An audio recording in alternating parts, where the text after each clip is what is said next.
Notice: third-party citizenship study guides, tests, and questions. The only official study guide for the Citizenship Test is Discover Canada, The Rights and Responsibilities of Citizenship, which is available from Citizenship and Immigration Canada at no cost. If you have applied for citizenship and are preparing for the Citizenship Test, your primary resource should be the official study guide.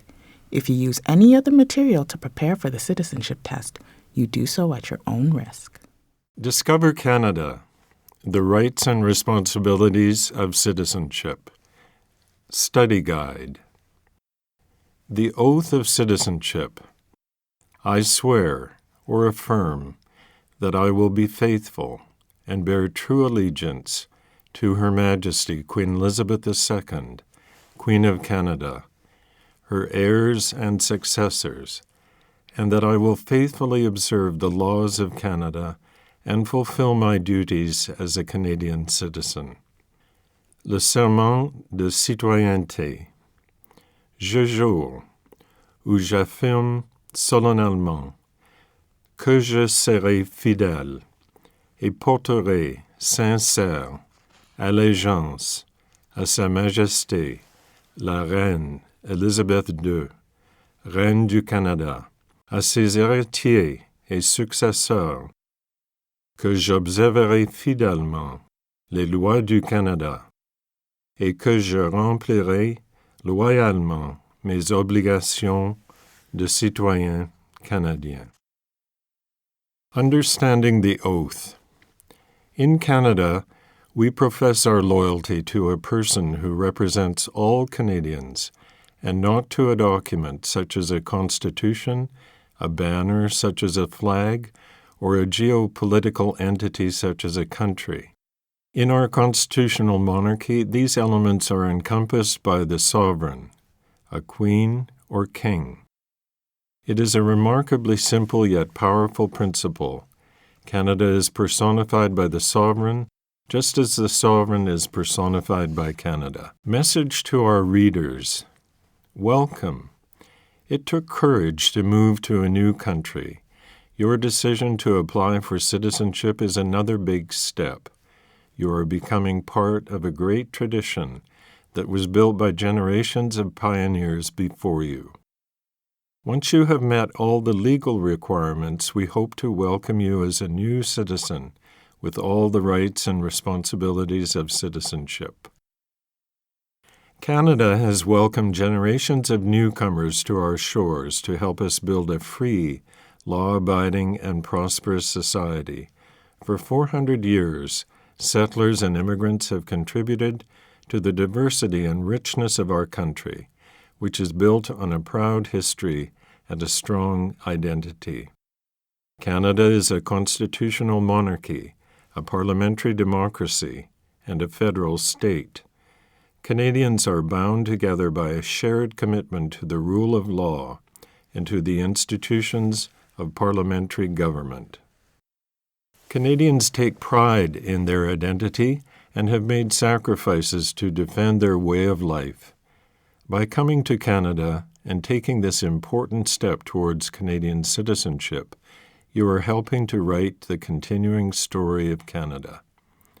Immigrants between the ages of 18 and 54 must have adequate knowledge of English or French in order to become Canadian citizens. You must also learn about voting procedures, Canada's history, symbols, democratic institutions, geography, and the rights and responsibilities of citizenship. Canadian citizens enjoy many rights, but Canadians also have responsibilities. They must obey Canada's laws and respect the rights and freedoms of others. This guide will help you prepare to become a Canadian citizen. Good luck. For information about Citizenship and Immigration Canada, visit our website at www.cic.gc.ca.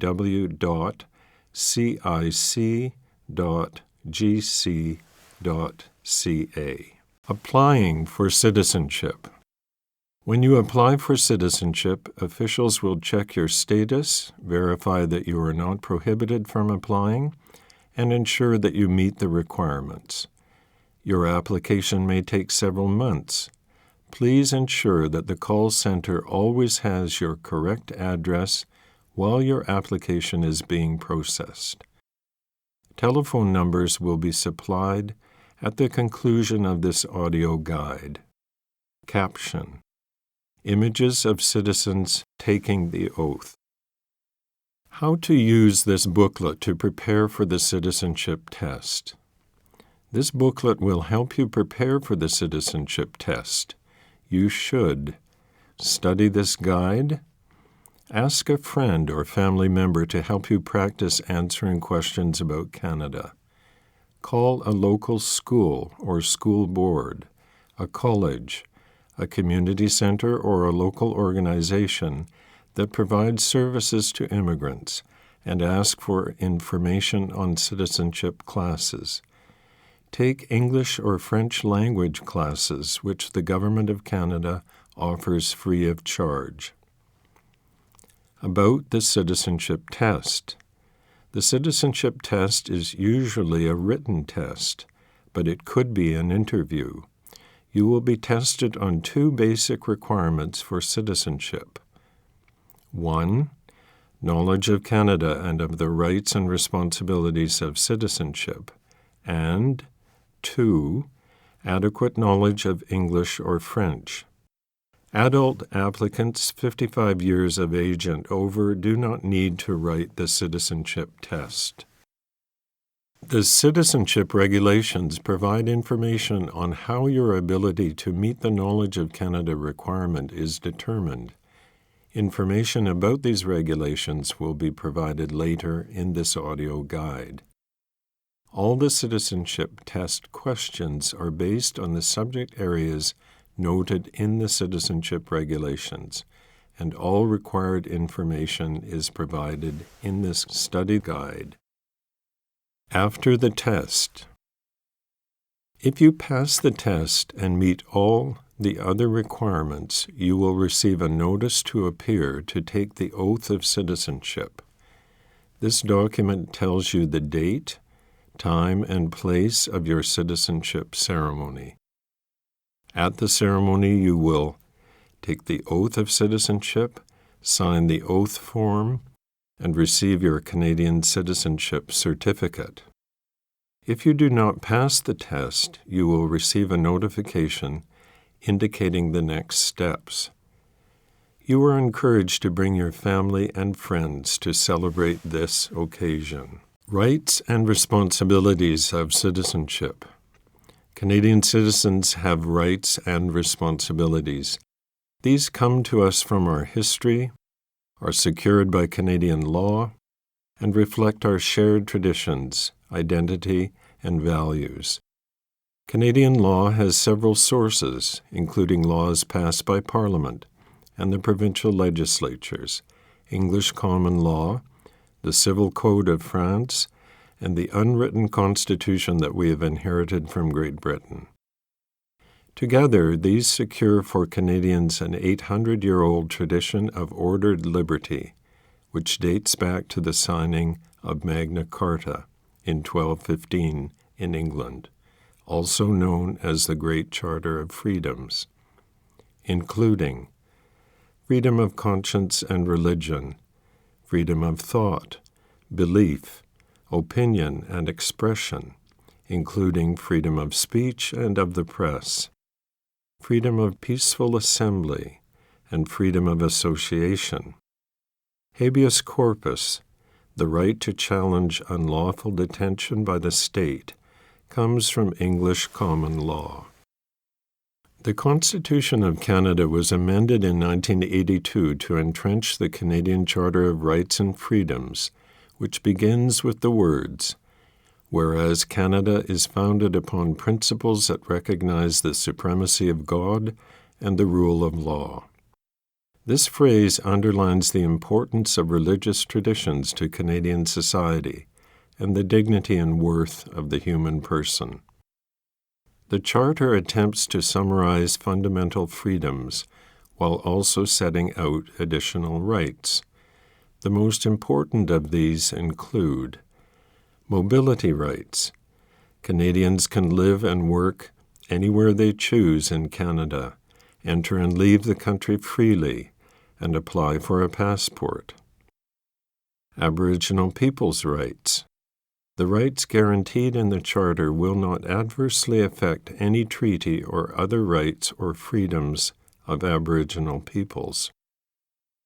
Official language rights and minority language educational rights. French and English have equal status in Parliament and throughout the government. Multiculturalism. A fundamental characteristic of the Canadian heritage and identity. Canadians celebrate the gift of one another's presence and work hard to respect pluralism and live in harmony. Caption: Image of Queen Elizabeth II proclaiming the amended Constitution in Ottawa in 1982. The equality of women and men. In Canada, men and women are equal under the law. Canada's openness and generosity do not extend to barbaric cultural practices that tolerate spousal abuse, honor killings, female genital mutilation, forced marriage, or other gender-based violence. Those guilty of these crimes are severely punished under Canada's criminal laws. Citizenship responsibilities. In Canada, rights come with responsibilities. These include obeying the law. One of Canada's founding principles is the rule of law. Individuals and governments are regulated by laws and not by arbitrary actions. No person or group is above the law. Taking responsibility for oneself and one's family, getting a job, taking care of one's family, and working hard in keeping with one's abilities are important Canadian values. Work contributes to personal dignity and self-respect and to Canada's prosperity. Serving on a jury. When called to do so, you are legally required to serve. Serving on a jury is a privilege that makes the justice system work, as it depends on impartial juries made up of citizens. Voting in elections. The right to vote comes with a responsibility to vote in federal, provincial, or territorial and local elections. Helping others in the community. Millions of volunteers freely donate their time to help others without pay by helping people in need, assisting at your child's school, volunteering at a food bank or other charity, or encouraging newcomers to integrate. Volunteering is an excellent way to gain useful skills and develop friends and contacts. Protecting and enjoying our heritage and environment. Every citizen has a role to play in avoiding waste and pollution while protecting Canada's natural, cultural, and architectural heritage for future generations. Defending Canada. There is no compulsory military service in Canada. However, serving in the regular Canadian Forces, Navy, Army, and Air Force is a noble way to contribute to Canada and an excellent career choice. More information can be obtained online from the Canadian Forces website at www.forces.ca. You can serve in your local part-time Navy, militia, and air reserves and gain valuable experience, skills, and contacts. Young people can learn discipline, responsibility, and skills by getting involved in the cadets. More information can be obtained online from the Canadian Cadet Organization's website at www.cadets.ca. You may also serve in the Coast Guard or emergency services in your community, such as a police force or fire department. By helping to protect your community, you follow in the footsteps of Canadians before you who made sacrifices in the service of our country. Who we are. Canada is known around the world as a strong and free country. Canadians are proud of their unique identity. We have inherited the oldest continuous constitutional tradition in the world. We are the only constitutional monarchy in North America. Our institutions uphold a commitment to peace, order, and good government, a key phrase in Canada's original constitutional document in 1867, the British North America Act. A belief in ordered liberty, enterprise, hard work, and fair play have enabled Canadians to build a prosperous society in a rugged environment from our Atlantic shores to the Pacific Ocean and to the Arctic Circle. So much so that poets and songwriters have hailed Canada as the Great Dominion. To understand what it means to be Canadian, it is important to know about our three founding peoples, Aboriginal, French, and British. Caption: Images of a Métis man from Alberta, of a Cree dancer, of Inuit children in Iqaluit, Nunavut, and of the Haida artist Bill Reid carving a totem pole. Aboriginal peoples. The ancestors of Aboriginal peoples are believed to have migrated from Asia many thousands of years ago. They were well established here long before explorers from Europe first came to North America. Diverse, vibrant First Nations cultures were rooted in religious beliefs about their relationship to the Creator, the natural environment, and each other. Aboriginal and treaty rights are in the Canadian Constitution. Territorial rights were first guaranteed through the Royal Proclamation of 1763 by King George III and established the basis for negotiating treaties with newcomers, treaties that were not always fully respected. From the 1800s until the 1980s, the federal government placed many Aboriginal children in residential schools to educate and assimilate them into mainstream Canadian culture. The schools were poorly funded and inflicted hardship on the students. Some were physically abused. Aboriginal languages and cultural practices were mostly prohibited. In 2008, Ottawa formally apologized to the former students. In today's Canada, Aboriginal peoples enjoyed renewed pride and confidence and have made significant achievements in agriculture, the environment, business, and the arts. Today, the term Aboriginal peoples refer to three distinct groups. Indian refers to all Aboriginal people who are not Inuit or Métis. In the 1970s, the term First Nations began to be used. Today, about half of First Nations people live on reserve land in about 600 communities, while the other half live off-reserve, mainly in urban centers.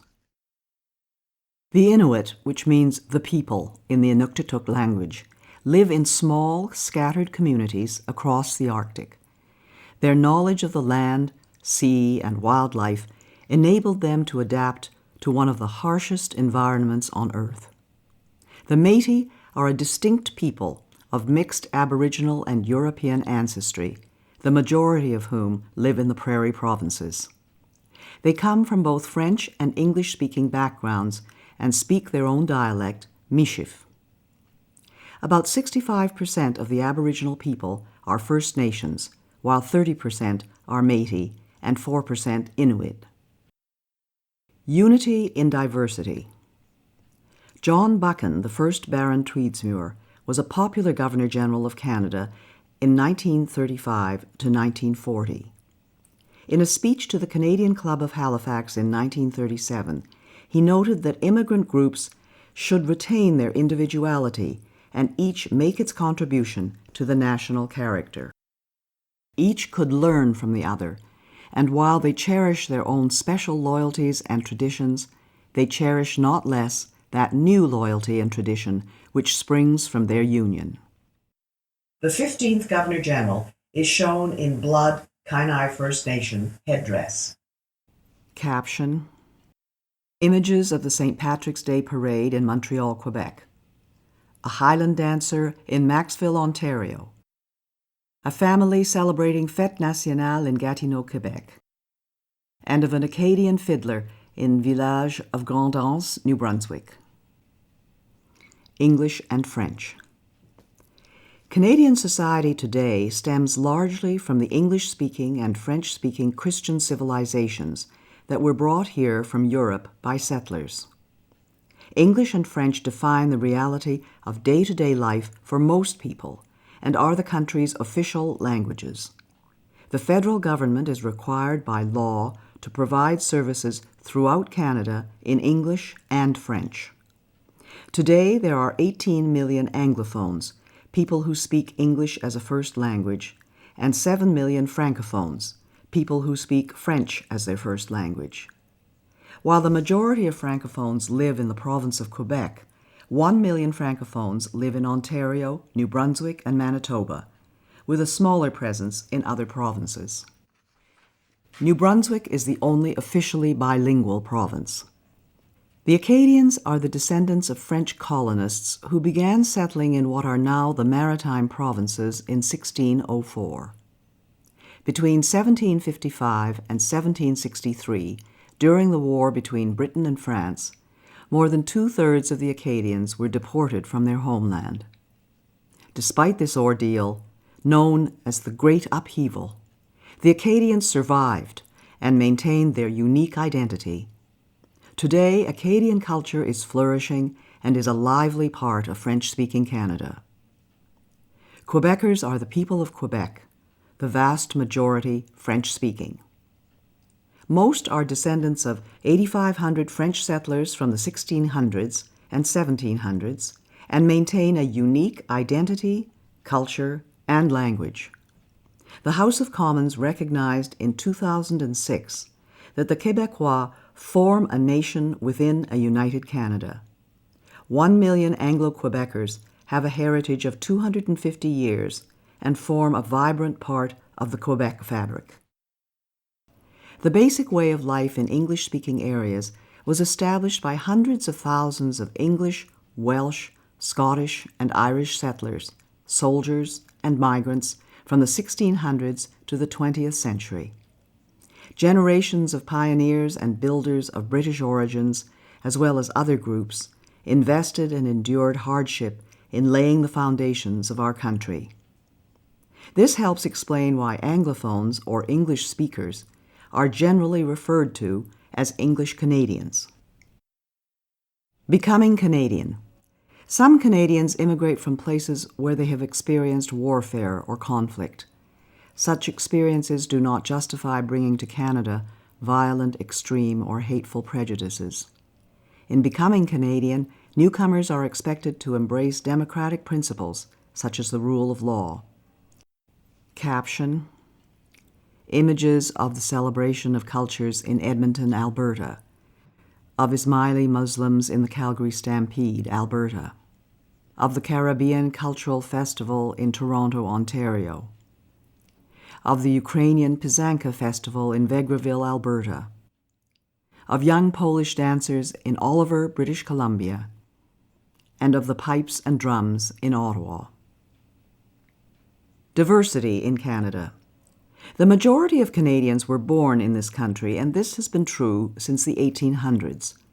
However, Canada is often referred to as a land of immigrants because over the past 200 years, millions of newcomers have helped to build and defend our way of life. Many ethnic and religious groups live and work in peace as proud Canadians. The largest groups are the English, French, Scottish, Irish, German, Italian, Chinese, Aboriginal, Ukrainian, Dutch, South Asian, and Scandinavian. Since the 1970s, most immigrants have come from Asian countries. Non-official languages are widely spoken in Canadian homes. Chinese languages are the second most spoken at home after English in 2 of Canada's biggest cities. In Vancouver, 13% of the population speak Chinese languages at home. In Toronto, the number is 7%. The great majority of Canadians identify as Christians. The largest religious affiliation is Catholic, followed by various Protestant churches.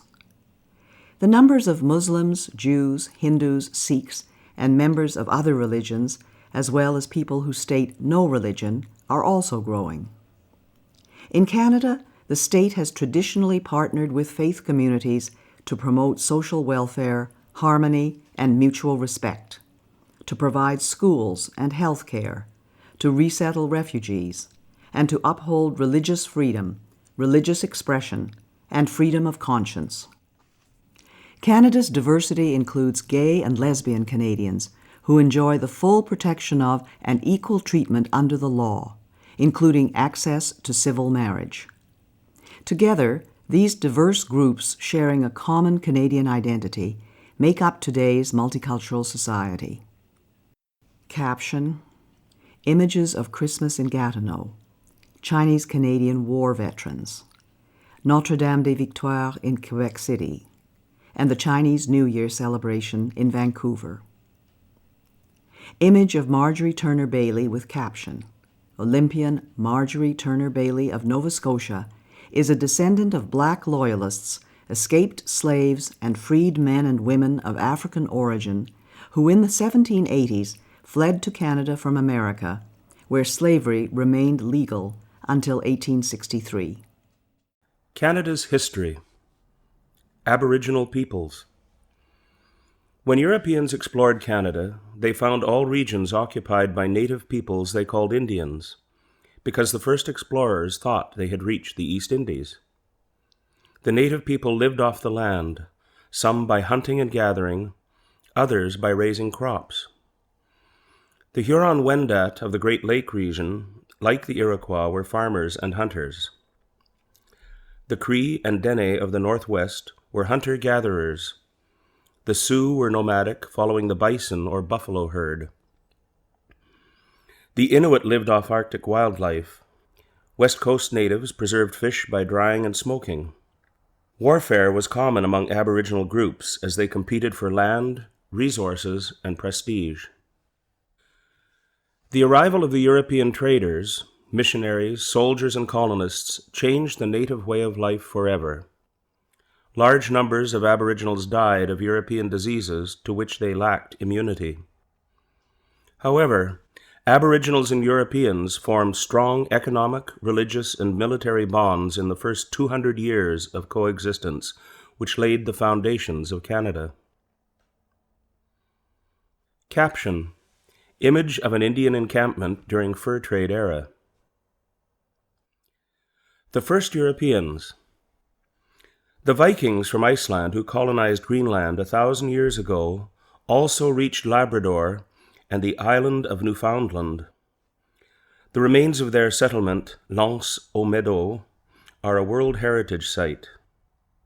European exploration began in earnest in 1497 with the expedition of John Cabot, who was the first to draw a map of Canada's east coast. Image of John Cabot with caption: John Cabot, an Italian immigrant to England, was the first to map Canada's Atlantic shore, setting foot on Newfoundland, or Cape Breton Island, in 1497, and claiming the new-found land for England. English settlement did not begin until 1610. Exploring a river, naming Canada. Between 1534 and 1542, Jacques Cartier made 3 voyages across the Atlantic, claiming the land for King Francis I of France. Cartier heard 2 captured guides speak the Iroquoian word Anata, meaning village. By the 1550s, the name of Canada began appearing on maps. Image of Jacques Cartier with caption: Jacques Cartier was the first European to explore the St. Lawrence River and to set eyes on present-day Quebec City and Montreal. Royal New France. In 1604, the first European settlement north of Florida was established by French explorers Pierre de Monts and Samuel de Champlain. First on St. Croix Island in present-day Maine, then at Port Royal in Acadia, present-day Nova Scotia. In 1608, Champlain built a fortress at what is now Quebec City. The colonists struggled against a harsh climate. Champlain allied the colony with the Algonquin, Montagnais, and Huron, historic enemies of the Iroquois, a confederation of 5, later 6, First Nations who battled with the French settlements for a century. The French and the Iroquois made peace in 1701. The French and Aboriginal people collaborated in the vast fur trade economy driven by the demand for beaver pelts in Europe.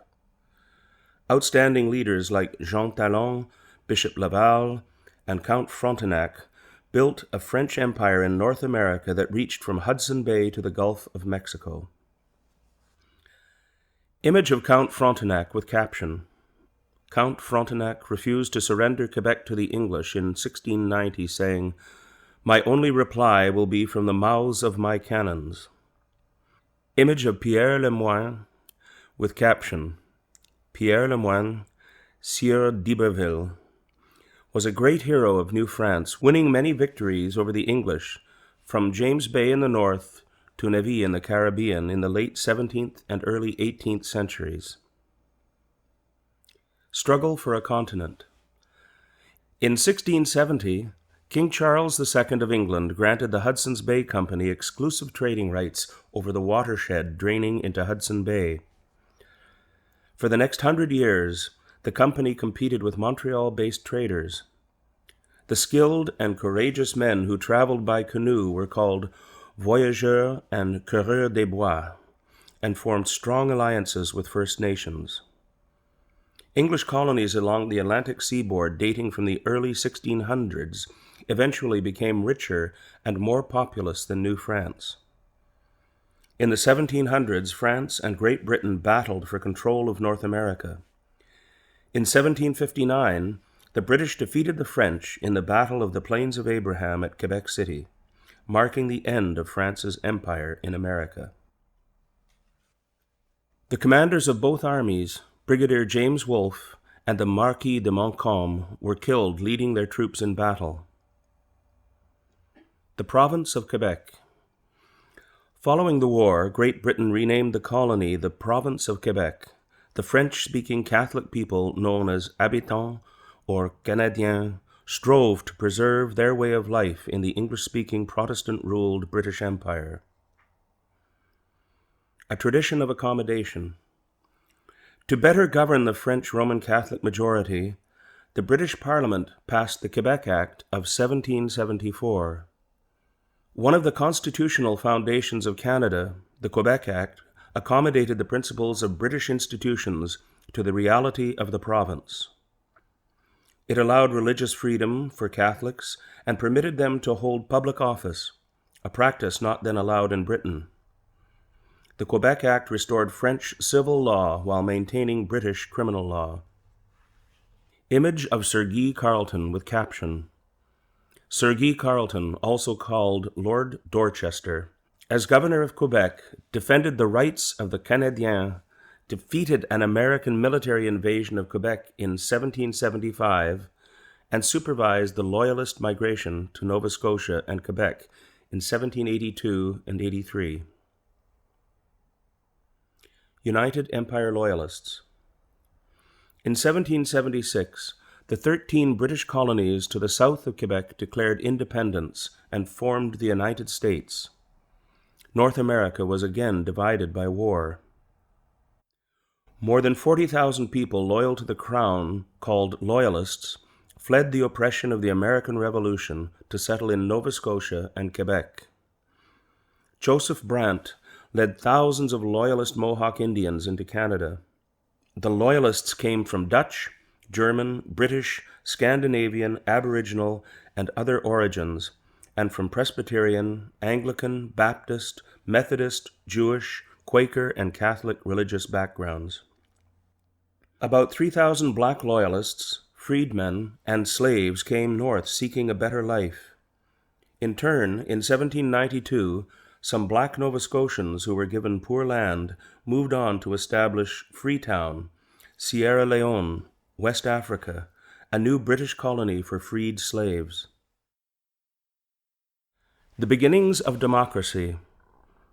Democratic institutions developed gradually and peacefully. The first representative assembly was elected in Halifax, Nova Scotia in 1758.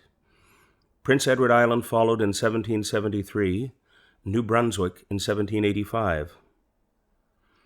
The Constitutional Act of 1791 divided the province of Quebec into Upper Canada, later Ontario, which was mainly Loyalist, Protestant and English-speaking, and Lower Canada, later Quebec, heavily Catholic and French-speaking. The Act also granted to the Canadas, for the first time, legislative assemblies elected by the people. The name Canada also became official at this time and has been used ever since. The Atlantic colonies and the two Canadas were known collectively as British North America. Image of the Assembly of Lower Canada with caption. The first elected Assembly of Lower Canada in Quebec City debates whether to use both French and English. January the 21st, 1793. Abolition of slavery. Slavery has existed all over the world, from Asia, Africa, and the Middle East to the Americas. The first movement to abolish the transatlantic slave trade emerged in the British Parliament in the late 1700s.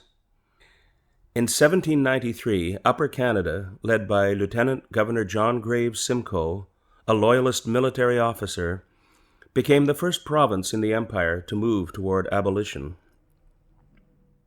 In 1807, the British Parliament prohibited the buying and selling of slaves, and in 1833 abolished slavery throughout the Empire. Thousands of slaves escaped from the United States, followed the North Star, and settled in Canada via the Underground Railroad, a Christian anti-slavery network. Image of Lieutenant Colonel John Graves Simcoe with caption. Lieutenant Colonel John Graves Simcoe was Upper Canada's first lieutenant governor and founder of the city of York, now Toronto. Simcoe also made Upper Canada the first province in the British Empire to abolish slavery.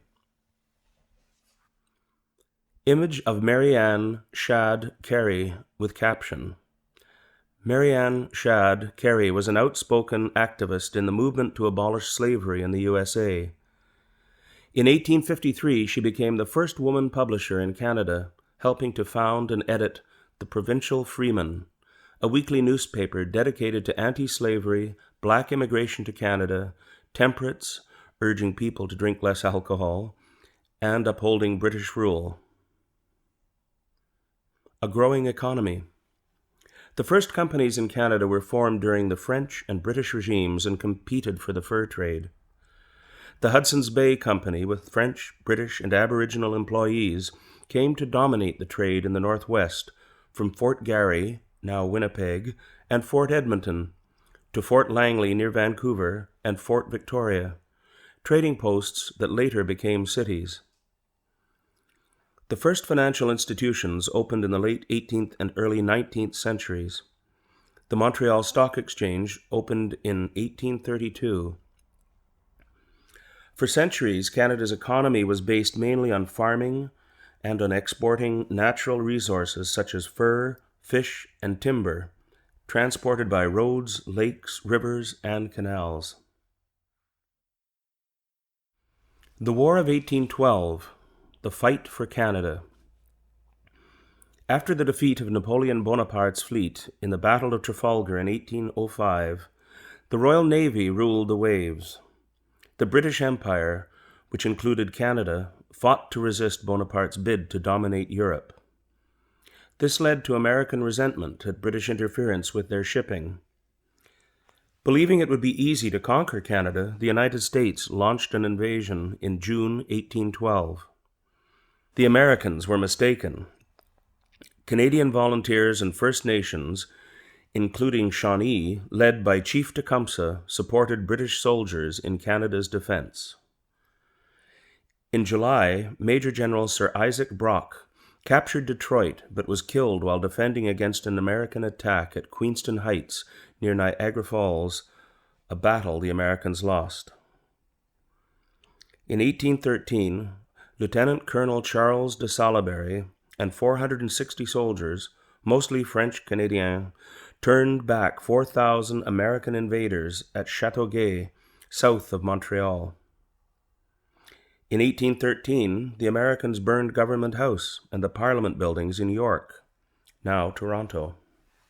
In retaliation, in 1814, Major General Robert Ross led an expedition from Nova Scotia that burned down the White House and other public buildings in Washington, D.C. Ross died in battle soon afterwards and was buried in Halifax with full military honors. By 1814, the American attempt to conquer Canada had failed. The British paid for a costly Canadian defense system, including the citadels at Halifax and Quebec City, the naval dry dock at Halifax and Fort Henry at Kingston, today popular historic sites. The present-day Canada-USA border is partly an outcome of the War of 1812, which ensured that Canada would remain independent of the United States.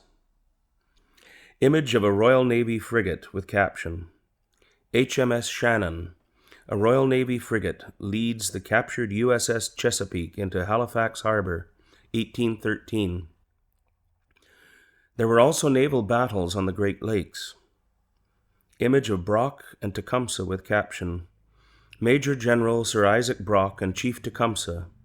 Together, British troops, First Nations, and Canadian volunteers defeated an American invasion in 1812 to 1814.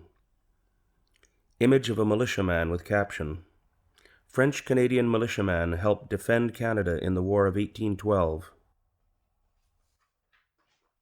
Image of the Duke of Wellington with caption, The Duke of Wellington sent some of his best soldiers to defend Canada in 1814. He then chose Bytown, Ottawa, as the end point of the Rideau Canal, part of a network of forts to prevent the USA from invading Canada again. Wellington, who defeated Napoleon in 1815, therefore played a direct role in founding the national capital. Image of Laura Secord with caption, In 1813, Laura Secord, pioneer wife and mother of 5 children, made a dangerous 19-mile or 30-kilometer journey on foot to warn Lieutenant James Fitzgibbon of a planned American attack. Her bravery contributed to victory at the Battle of Beaver Dams. She is recognized as a heroine to this day. Rebellions of 1837-1838. In the 1830s, reformers in Upper and Lower Canada believed that progress toward full democracy was too slow. Some believed Canada should adopt American Republican values or even try to join the United States. When armed rebellions occurred in 1837-1838 in the area outside Montreal and in Toronto, the rebels did not have enough public support to succeed. They were defeated by British troops and Canadian volunteers. A number of rebels were hanged or exiled.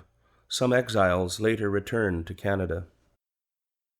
Lord Durham, an English reformer sent to report on the rebellions, recommended that Upper and Lower Canada be merged and given responsible government. This meant that the ministers of the Crown must have the support of a majority of the elected representatives in order to govern. Controversially, Lord Durham also said that the quickest way for the Canadiens to achieve progress was to assimilate into English-speaking Protestant culture. This recommendation demonstrated a complete lack of understanding of French Canadians, who sought to uphold the distinct identity of French Canada. Some reformers, including Sir Etienne Paschal-Taché and Sir Georges Etienne Cartier, later became fathers of Confederation, as did a former member of the voluntary government militia in Upper Canada, Sir John A. Macdonald. Responsible government. In 1840, Upper and Lower Canada were united as the province of Canada.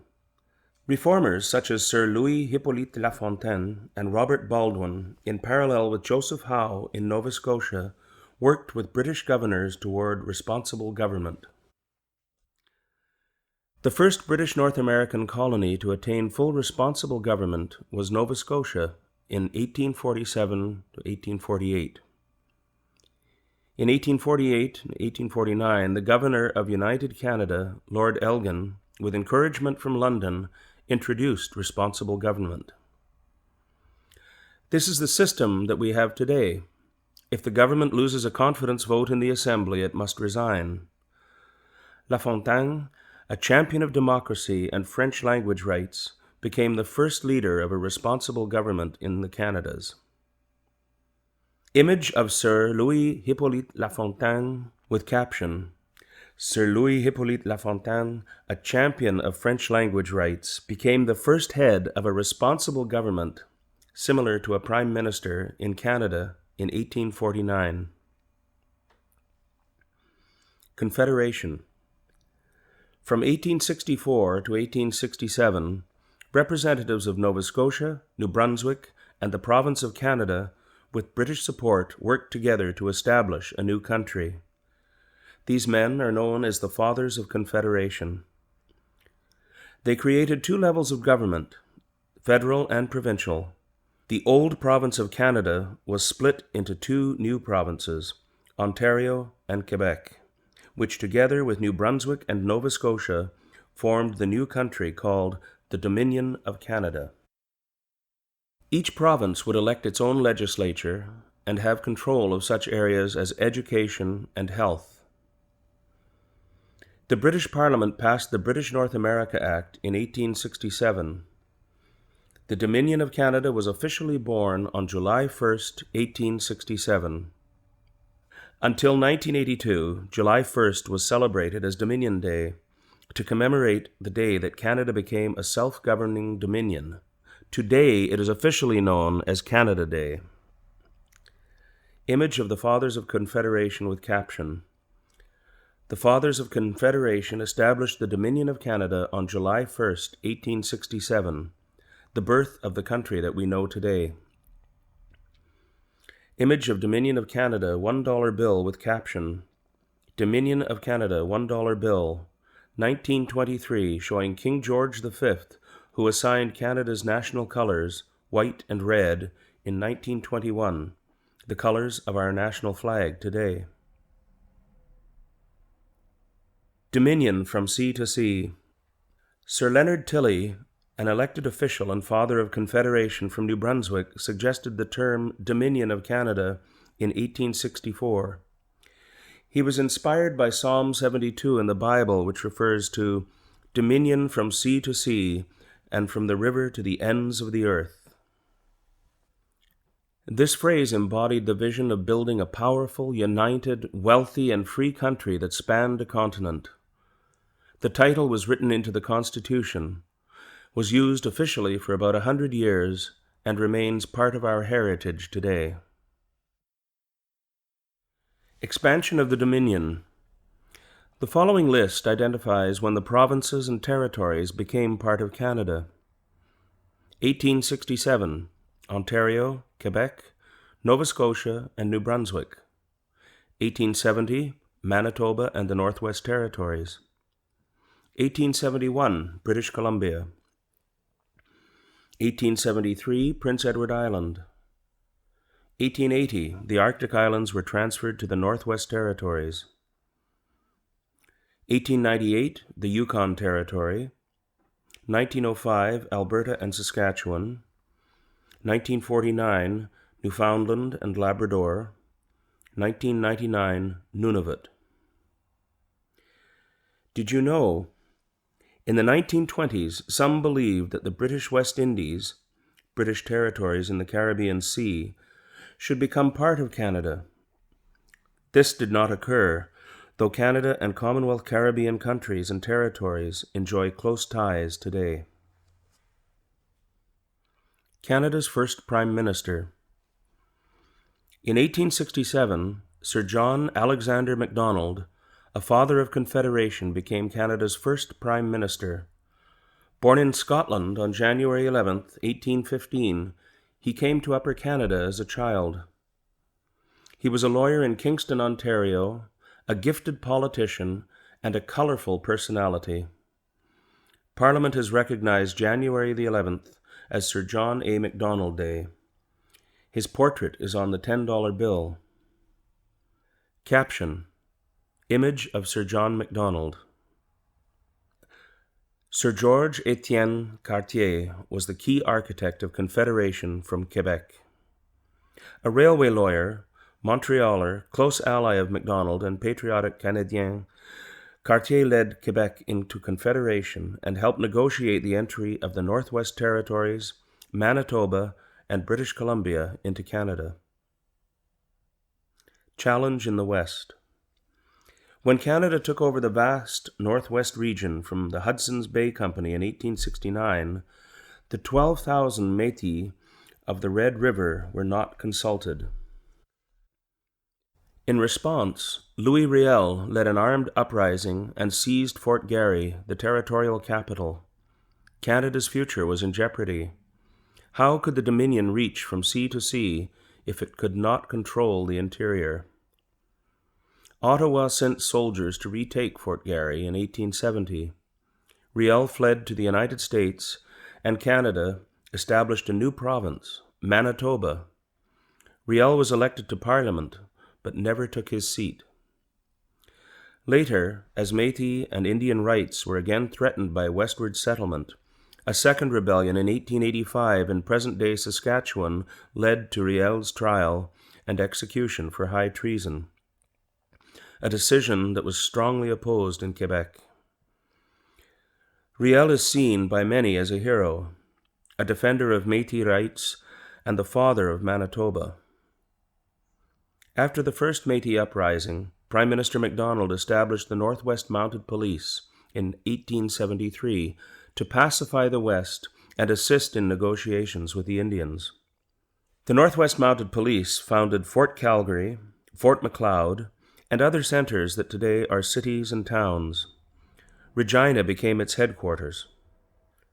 Today, the Royal Canadian Mounted Police, RCMP, or the Mounties, are the national police force and one of Canada's best-known symbols. Some of Canada's most colorful heroes, such as Major General Sir Sam Steele, came from the ranks of the Mounties. Image of Fort Garry in 1863 with caption: The flag of the Hudson's Bay Company flew over Western Canada for 200 years before Confederation. Image of Sir Sam Steele as a great frontier hero, mounted policeman, and soldier of the Queen. Image of Gabriel Dumont as part of the Métis resistance. Gabriel Dumont was the Métis' greatest military leader. A railway from sea to sea. British Columbia joined Canada in 1871 after Ottawa promised to build a railway to the west coast. On November 7, 1885, a powerful symbol of unity was completed when Donald Smith, Lord Strathcona, the Scottish-born director of the Canadian Pacific Railway, or CPR, drove the last spike. The project was financed by British and American investors and built by both European and Chinese labor. Afterwards, the Chinese were subject to discrimination, including the head tax, a race-based entry fee. The Government of Canada apologized in 2006 for this discriminatory policy. After many years of heroic work, the CPR's ribbons of steel fulfilled a national dream. Image of a train and crew members with caption: Members of the train crew pose with a westbound Pacific Express at the first crossing of the Illecillewaet River near Glacier in British Columbia in 1886. Image of a Chinese workers' camp on the CPR, Kamloops, in British Columbia in 1886. Moving westward. Canada's economy grew and became more industrialized during the economic boom of the 1890s and early 1900s. 1 million British and 1 million Americans immigrated to Canada at this time. Sir Wilfrid Laurier became the first French-Canadian Prime Minister since Confederation and encouraged immigration to the West. His portrait is on the $5 bill. The railway made it possible for immigrants, including 170,000 Ukrainians, 115,000 Poles, and tens of thousands from Germany, France, Norway, and Sweden to settle in the West before 1914 and develop a thriving agricultural sector. The First World War. Most Canadians were proud to be part of the British Empire. Over 7,000 volunteered to fight in the South African War from 1899 to 1902, popularly known as the Boer War, and over 260 died. In 1900, Canadians took part in the battles of Paardeberg, Horse Mountain, and Lillefontaine, victories that strengthened national pride in Canada. When Germany attacked Belgium and France in 1914 and Britain declared war, Ottawa formed the Canadian Expeditionary Force, later the Canadian Corps. More than 600,000 Canadians served in the war, most of them volunteers, out of a total population of 8 million. On the battlefield, the Canadians proved to be tough, innovative soldiers. Canada shared in the tragedy and triumph of the Western Front. The Canadian Corps captured Vimy Ridge in April 1917 with 10,000 killed or wounded, securing the Canadians' reputation for valor as the shock troops of the British Empire. One Canadian officer said, "It was Canada from the Atlantic to the Pacific on parade. In those few minutes, I witnessed the birth of a nation." April 9th is celebrated as Vimy Day. Regrettably, from 1914 to 1920, Ottawa interned over 8,000 former Austro-Hungarian subjects, mainly Ukrainian men, as enemy aliens in 24 labor camps across Canada, even though Britain advised against the policy. In 1918, under the command of General Sir Arthur Currie, Canada's greatest soldier, the Canadian Corps advanced alongside the French and British Empire troops in the last 100 days. These included the victorious Battle of Amiens on August 8, 1918, which the Germans called the Black Day of the German Army, followed by Arras, Canal du Nord, Cambrai, and Mons. With Germany and Austria's surrender, the war ended in the armistice on November 11, 1918. In total, 60,000 Canadians were killed and 170,000 wounded. The war strengthened both national and imperial pride, particularly in English Canada. Captions: Image of a sergeant, Fort Garry Horse of the Canadian Expeditionary Force in 1916. Image of Sir Arthur Currie, a reserve officer who became Canada's greatest soldier. Image of a cap badge with caption, "Maple Leaf Cap Badge from the First World War." Canada's soldiers began using the maple leaf in the 1850s. Image of the Vimy Memorial with caption, "The Vimy Memorial in France honors those who served and died in the Battle of Vimy Ridge on April 9, 1917, the first British victory of the First World War." Women get the vote. At the time of Confederation, the vote was limited to property-owning adult white males. This was common in most democratic countries at the time. The effort by women to achieve the right to vote is known as the women's suffrage movement. Its founder in Canada was Dr. Emily Stowe, the first Canadian woman to practice medicine in Canada. In 1916, Manitoba became the first province to grant voting rights to women. In 1917, thanks to the leadership of women such as Dr. Stowe and other suffragettes, the federal government of Sir Robert Borden gave women the right to vote in federal elections, first to nurses at the battlefront, then to women who were related to men in active wartime service. In 1918, most Canadian female citizens aged 21 and over were granted the right to vote in federal elections. In 1921, Agnes MacPhail, a farmer and teacher, became the first woman MP. Due to the work of Thérèse Casgrain and others, Quebec granted women the vote in 1940. Image of Agnes MacPhail. Image of a nurse with caption, more than 3,000 nurses, nicknamed Bluebirds, served in the Royal Canadian Army Medical Corps, 2,500 of them overseas. Canadians remember the sacrifices of our veterans and brave fallen in all wars up to the present day in which Canadians took part, each year on November 11th, Remembrance Day. Canadians wear the red poppy and observe a moment of silence at the 11th hour of the 11th day of the 11th month to honor the sacrifices of over 1 million brave men and women who have served and the 110,000 who have given their lives. Canadian Medical Officer Lieutenant Colonel John McCrae composed the poem In Flanders Fields in 1915. It is often recited on Remembrance Day. In Flanders fields, the poppies blow between the crosses, row on row that mark our place, and in the sky the larks, still bravely singing, fly scarce heard amid the guns below. We are the dead. Short days ago we lived, felt dawn, saw sunset glow, loved and were loved, and now we lie in Flanders fields. Take up our quarrel with the foe.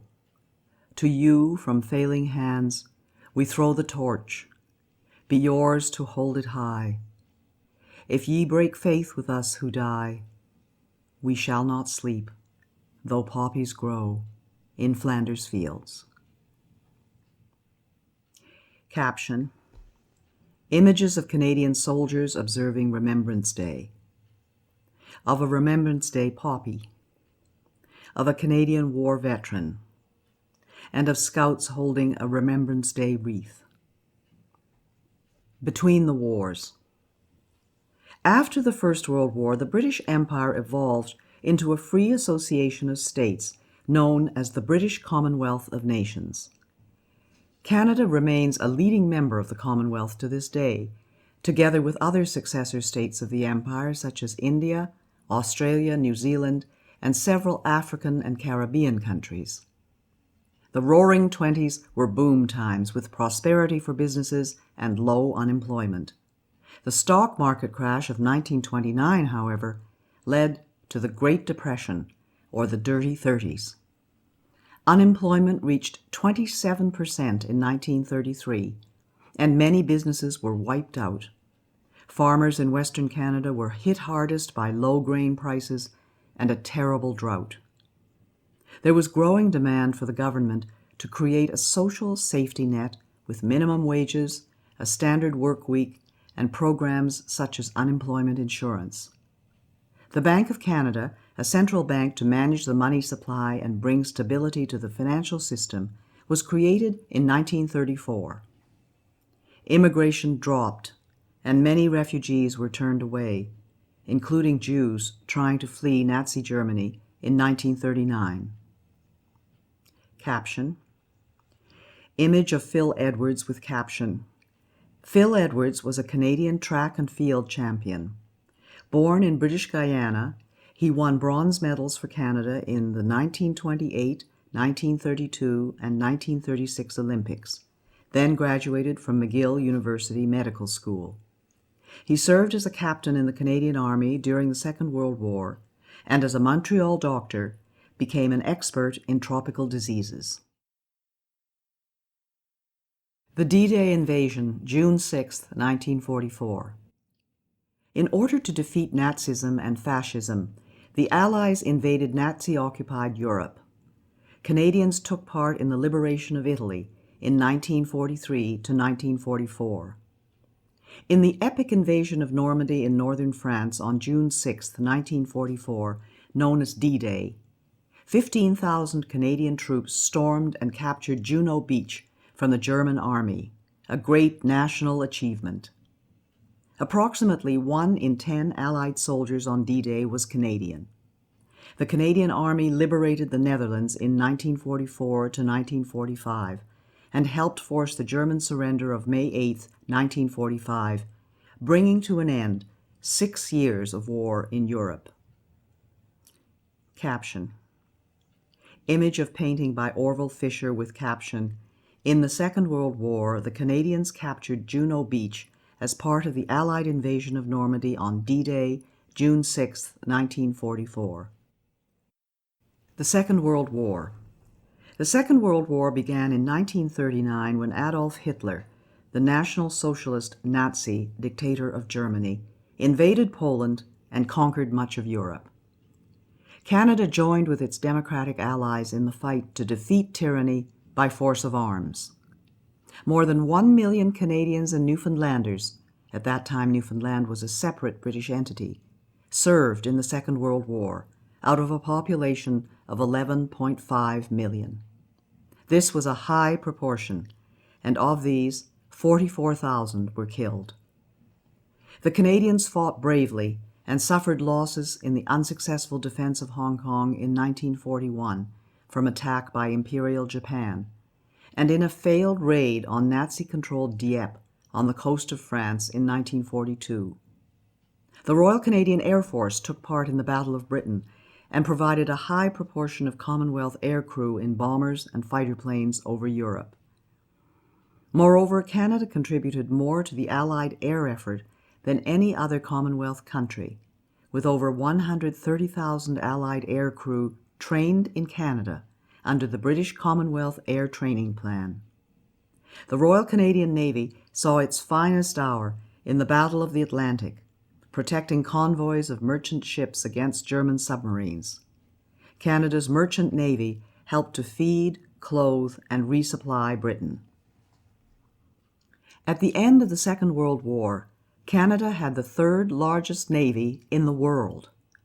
In the Pacific War, Japan invaded the Aleutian Islands, attacked a lighthouse on Vancouver Island, launched fire balloons over BC and the prairies, and grossly maltreated Canadian prisoners of war captured at Hong Kong. Japan surrendered on August 14, 1945, the end of 4 years of war in the Pacific. Regrettably, the state of war and public opinion in BC led to the forcible relocation of Canadians of Japanese origin by the federal government and the sale of their property without compensation. This occurred even though the military and the Royal Canadian Mounted Police told Ottawa that they posed little danger to Canada. The Government of Canada apologized in 1988 for wartime wrongs and compensated the victims. Modern Canada. Trade and economic growth. Post-war Canada enjoyed record prosperity and material progress. The world's restrictive trading policies in the Depression era were opened up by such treaties as the General Agreement on Tariffs and Trade, now the World Trade Organization. The discovery of oil in Alberta in 1947 began Canada's modern energy industry. In 1951, for the first time, a majority of Canadians were able to afford adequate food, shelter, and clothing. Between 1945 and 1970, as Canada drew closer to the United States and other trading partners, the country enjoyed one of the strongest economies among industrialized nations. Today, Canadians enjoy one of the world's highest standards of living, maintained by the hard work of Canadians and by trade with other nations, in particular the United States. As prosperity grew, so did the ability to support social assistance programs. The Canada Health Act ensures common elements and a basic standard of coverage. Unemployment insurance, now called employment insurance, was introduced by the federal government in 1940. Old age security was devised as early as 1927, and the Canada and Quebec pension plans in 1965. Publicly funded education is provided by the provinces and territories. Captions. Image of a medical researcher. Image of Toronto with caption, "Toronto's business district is also Canada's financial capital." International engagement. Like Australia, New Zealand, and other countries, Canada developed its autonomy gradually, with a capacity to make significant contributions internationally. The Cold War began when several liberated countries of Eastern Europe became part of a communist bloc controlled by the Soviet Union under the dictator Joseph Stalin. Canada joined with other democratic countries of the West to form the North Atlantic Treaty Organization, or NATO, a military alliance, and with the United States in the North American Aerospace Defense Command, or NORAD. Canada joined international organizations such as the United Nations, or UN. It participated in the UN operation defending South Korea in the Korean War in 1950 to 1953, with 500 dead and 1,000 wounded. Canada has taken part in numerous UN peacekeeping missions in places as varied as Egypt, Cyprus, and Haiti, as well as in other international security operations such as those in the former Yugoslavia and Afghanistan. Canada and Quebec. French-Canadian society and culture flourished in the post-war years. Quebec experienced an era of rapid change in the 1960s, known as the Quiet Revolution. Many Quebecers sought to separate from Canada. In 1963, Parliament established the Royal Commission on Bilingualism and Biculturalism. This led to the Official Languages Act of 1969, which guarantees French and English services in the federal government across Canada. In 1970, Canada helped found La Francophonie, an international association of French-speaking countries. The movement for Quebec sovereignty gained strength, but was defeated in a referendum in the province in 1980. After much negotiation, in 1982, the Constitution was amended without the agreement of Quebec. Though sovereignty was again defeated in a second referendum in 1995, the autonomy of Quebec within Canada remains a lively topic, part of the dynamic that continues to shape our country. A changing society. As social values changed over more than 50 years, Canada became a more flexible and open society. Many took advantage of expanding secondary and post-secondary educational opportunities, and a growing number of women entered the professional workforce. Most Canadians of Asian descent had in the past been denied the vote in federal and provincial elections. In 1948, the last of these, the Japanese Canadians, gained the right to vote. Aboriginal people were granted the vote in 1960. Today, every citizen over the age of 18 may vote. Canada welcomed thousands of refugees from communist oppression, including about 37,000 who escaped Soviet tyranny in Hungary in 1956. With the communist victory in the Vietnam War in 1975, many Vietnamese fled, including over 50,000 who sought refuge in Canada. The idea of multiculturalism as a result of 19th and 20th century immigration gained a new impetus. By the 1960s, 1/3 of Canadians had origins that were neither British nor French, and took pride in preserving their distinct culture in the Canadian fabric. Today, diversity enriches Canadians' lives, particularly in our cities. Captions. Images of a Vietnamese Canadian parade and of an F-86 Sabre from the Royal Canadian Air Force. Arts and culture in Canada. Canadian artists have a long history of achievement in which Canadians take pride. Artists from all regions reflect and define our culture and forms of creative expression, and have achieved greatness both at home and abroad. Canadians have made significant contributions to literature in English and in French. Novelists, poets, historians, educators, and musicians have had a significant cultural impact. Men and women of letters included Stephen Leacock, Louis Aymon, Sir Charles G.D. Roberts, Pauline Johnson, Émile Nelligan, Robertson Davies, Margaret Lawrence, and Mordecai Richler. Musicians such as Sir Ernest Macmillan and Healy Willan won renown in Canada and abroad. Writers such as Joy Kagawa, Michael Ondaatje, and Rohinton Mistry have diversified Canada's literary experience. In the visual arts, Canada is historically perhaps best known for the Group of Seven, founded in 1920, who developed a style of painting to capture the rugged wilderness landscapes. Emily Carr painted the forests and Aboriginal artifacts of the West Coast. Les Automatistes of Quebec were pioneers of modern abstract art in the 1950s, most notably Jean-Paul Riopelle.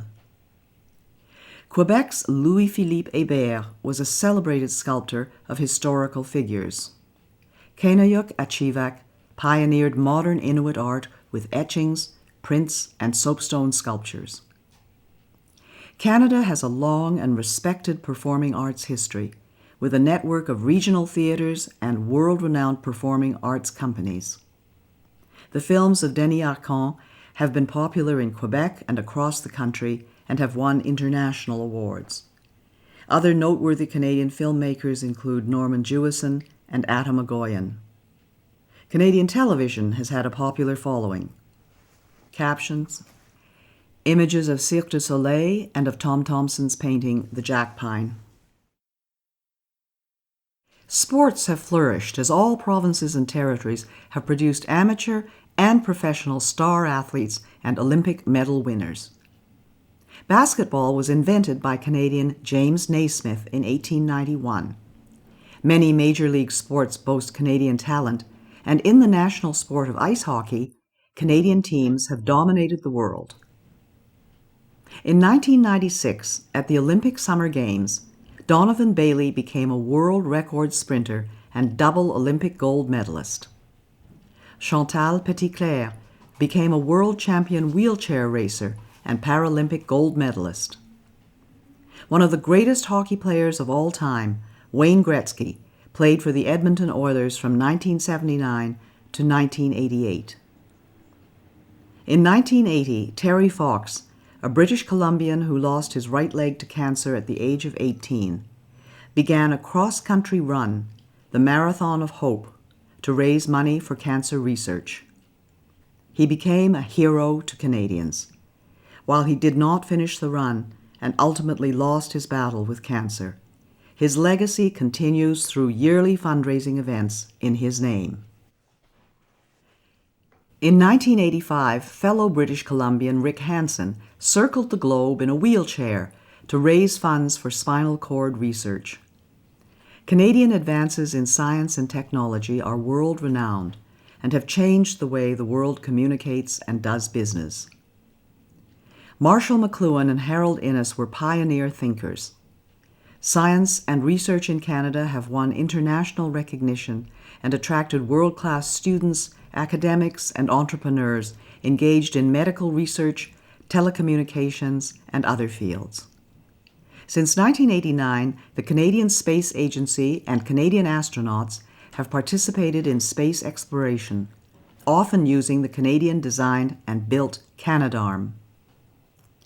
Gerhard Hertzberg, a refugee from Nazi Germany, John Polanyi, Sidney Altman, Richard E. Taylor, Michael Smith, and Bertram Brockhaus were Nobel Prize-winning scientists.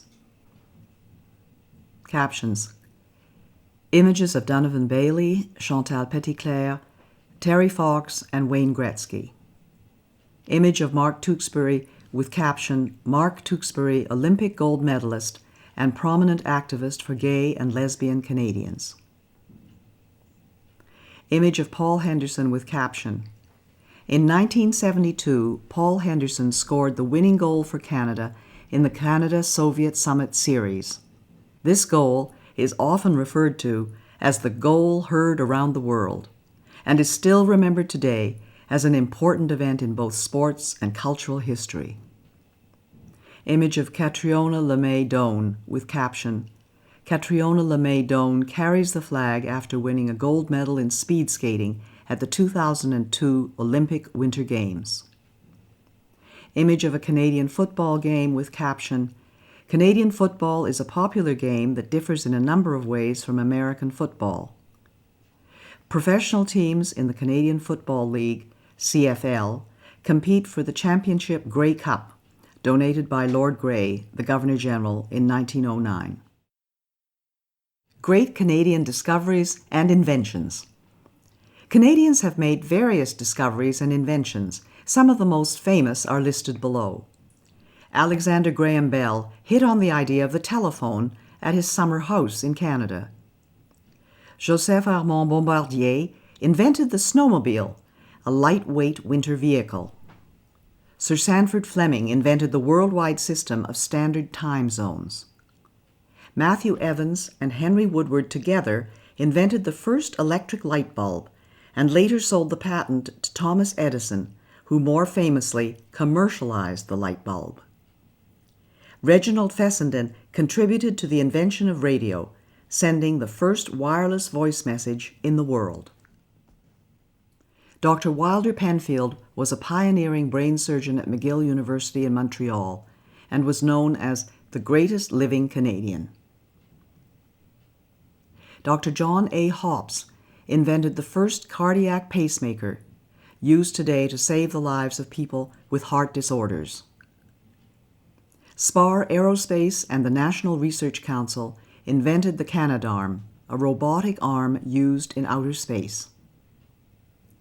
Mike Lazaradis and Jim Balsillie of Research in Motion, a wireless communications company known for its most famous invention, the BlackBerry. Caption: Image of Canadian scientific innovation at work with Canadarm 2. Image of Sir Frederick Banting with caption: Sir Frederick Banting of Toronto and Charles Best discovered insulin, a hormone to treat diabetes that has saved 16 million lives worldwide. Want to learn more about Canada's history? Visit a museum or national historic site. Through artifacts, works of art, stories, images, and documents, museums explore the diverse events and accomplishments that formed Canada's history. Museums can be found in almost every city and town across Canada. National historic sites are located in all provinces and territories and include such diverse places as battlefields, archaeological sites, buildings, and sacred spaces. To find a museum or national historic site in your community or region, visit the websites of the Virtual Museum of Canada and Parks Canada listed at the end of this guide. The prosperity and diversity of our country depend on all Canadians working together to face challenges of the future. In seeking to become a citizen, you are joining a country that with your active participation will continue to grow and thrive. How will you make your contribution to Canada? How Canadians govern themselves. There are three key facts about Canada's system of government. Our country is a federal state, a parliamentary democracy, and a constitutional monarchy. Caption: Image of Queen Elizabeth II during the opening of the Parliament in 1957. Image of the Parliament Hill in Ottawa. Federal state. There are federal, provincial, territorial, and municipal governments in Canada. The responsibilities of the federal and provincial governments were defined in 1867 in the British North America Act, now known as the Constitution Act, 1867. In our federal state, the federal government takes responsibility for matters of national and international concern. These include defense, foreign policy, interprovincial trade and communications, currency, navigation, criminal law, and citizenship. The provinces are responsible for municipal government, education, health, natural resources, property and civil rights, and highways. The federal government and the provinces share jurisdiction over agriculture and immigration. Federalism allows different provinces to adopt policies tailored to their own populations and gives provinces the flexibility to experiment with new ideas and policies. Every province has its own elected legislative assembly, like the House of Commons in Ottawa. The three northern territories, which have small populations, do not have the status of provinces, but their governments and assemblies carry out many of the same functions. Parliamentary democracy. In Canada's parliamentary democracy, the people elect members to the House of Commons in Ottawa and to the provincial and territorial legislatures. These representatives are responsible for passing laws, approving and monitoring expenditures, and keeping the government accountable. Cabinet ministers are responsible to the elected representatives, which means they must retain the confidence of the House and have to resign if they are defeated in a non-confidence vote. Parliament has three parts: the sovereign, a queen or king, the Senate, and the House of Commons. Provincial legislatures comprise the Lieutenant Governor and the elected Assembly. In the federal government, the Prime Minister selects the cabinet ministers and is responsible for the operations and policy of the government. The House of Commons is the representative chamber made up of members of Parliament elected by the people, traditionally every 4 years. Senators are appointed by the Governor-General on the advice of the Prime Minister and serve until age 75. Both the House of Commons and the Senate consider and review bills, which are proposals for new laws. No bill can become law in Canada until it has been passed by both chambers and has received royal assent, granted by the Governor-General on behalf of the sovereign. Living in a democracy, Canadian citizens have the right and the responsibility to participate in making decisions that affect them. It is important for Canadians aged 18 or more to participate in their democracy by voting in federal, provincial, or territorial and municipal elections. The following are the steps for the legislative process in Canada, or how a bill becomes law. Step 1 is called first reading. The bill is considered read for the first time and is printed. Step 2 is called second reading. In this step, members debate the bill's principle. Step 3 is the committee stage. At this stage, committee members study the bill clause by clause. Step 4 is the report stage. At this stage, members can make other amendments to the bill. Step 5 is called the third reading. At this stage, members debate and vote on the bill. Step 6 is the Senate stage. The bill will follow a similar process in the Senate. Step 7 is called royal assent. The bill receives royal assent after being passed by both houses. Constitutional monarchy. As a constitutional monarchy, Canada's head of state is a hereditary sovereign, a queen or king, who reigns in accordance with the Constitution, the rule of law. The sovereign is a part of Parliament, playing an important non-partisan role as the focus of citizenship and allegiance, most visibly during royal visits to Canada. Her Majesty is a symbol of Canadian sovereignty, a guardian of constitutional freedoms, and a reflection of our history. The royal family's example of lifelong service to the community is an encouragement for citizens to give their best to their country. As head of the Commonwealth, the sovereign links Canada to 53 other nations that cooperate to advance social, economic, and cultural progress. Other constitutional monarchies include Denmark, Norway, Sweden, Australia, New Zealand, the Netherlands, Spain, Thailand, Japan, Jordan, and Morocco. There is a clear distinction in Canada between the head of state, the sovereign, and the head of government, the Prime Minister, who actually directs the governing of the country. The sovereign is represented in Canada by the Governor-General, who is appointed by the sovereign on the advice of the Prime Minister, usually for 5 years.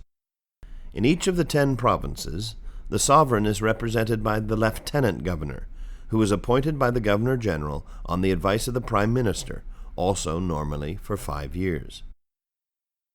The interplay between the 3 branches of governments, the executive, legislative, and judicial, which work together but also sometimes in creative tension, helps to secure the rights and freedoms of Canadians. Each provincial and territorial government has an elected legislature where provincial and territorial laws are passed.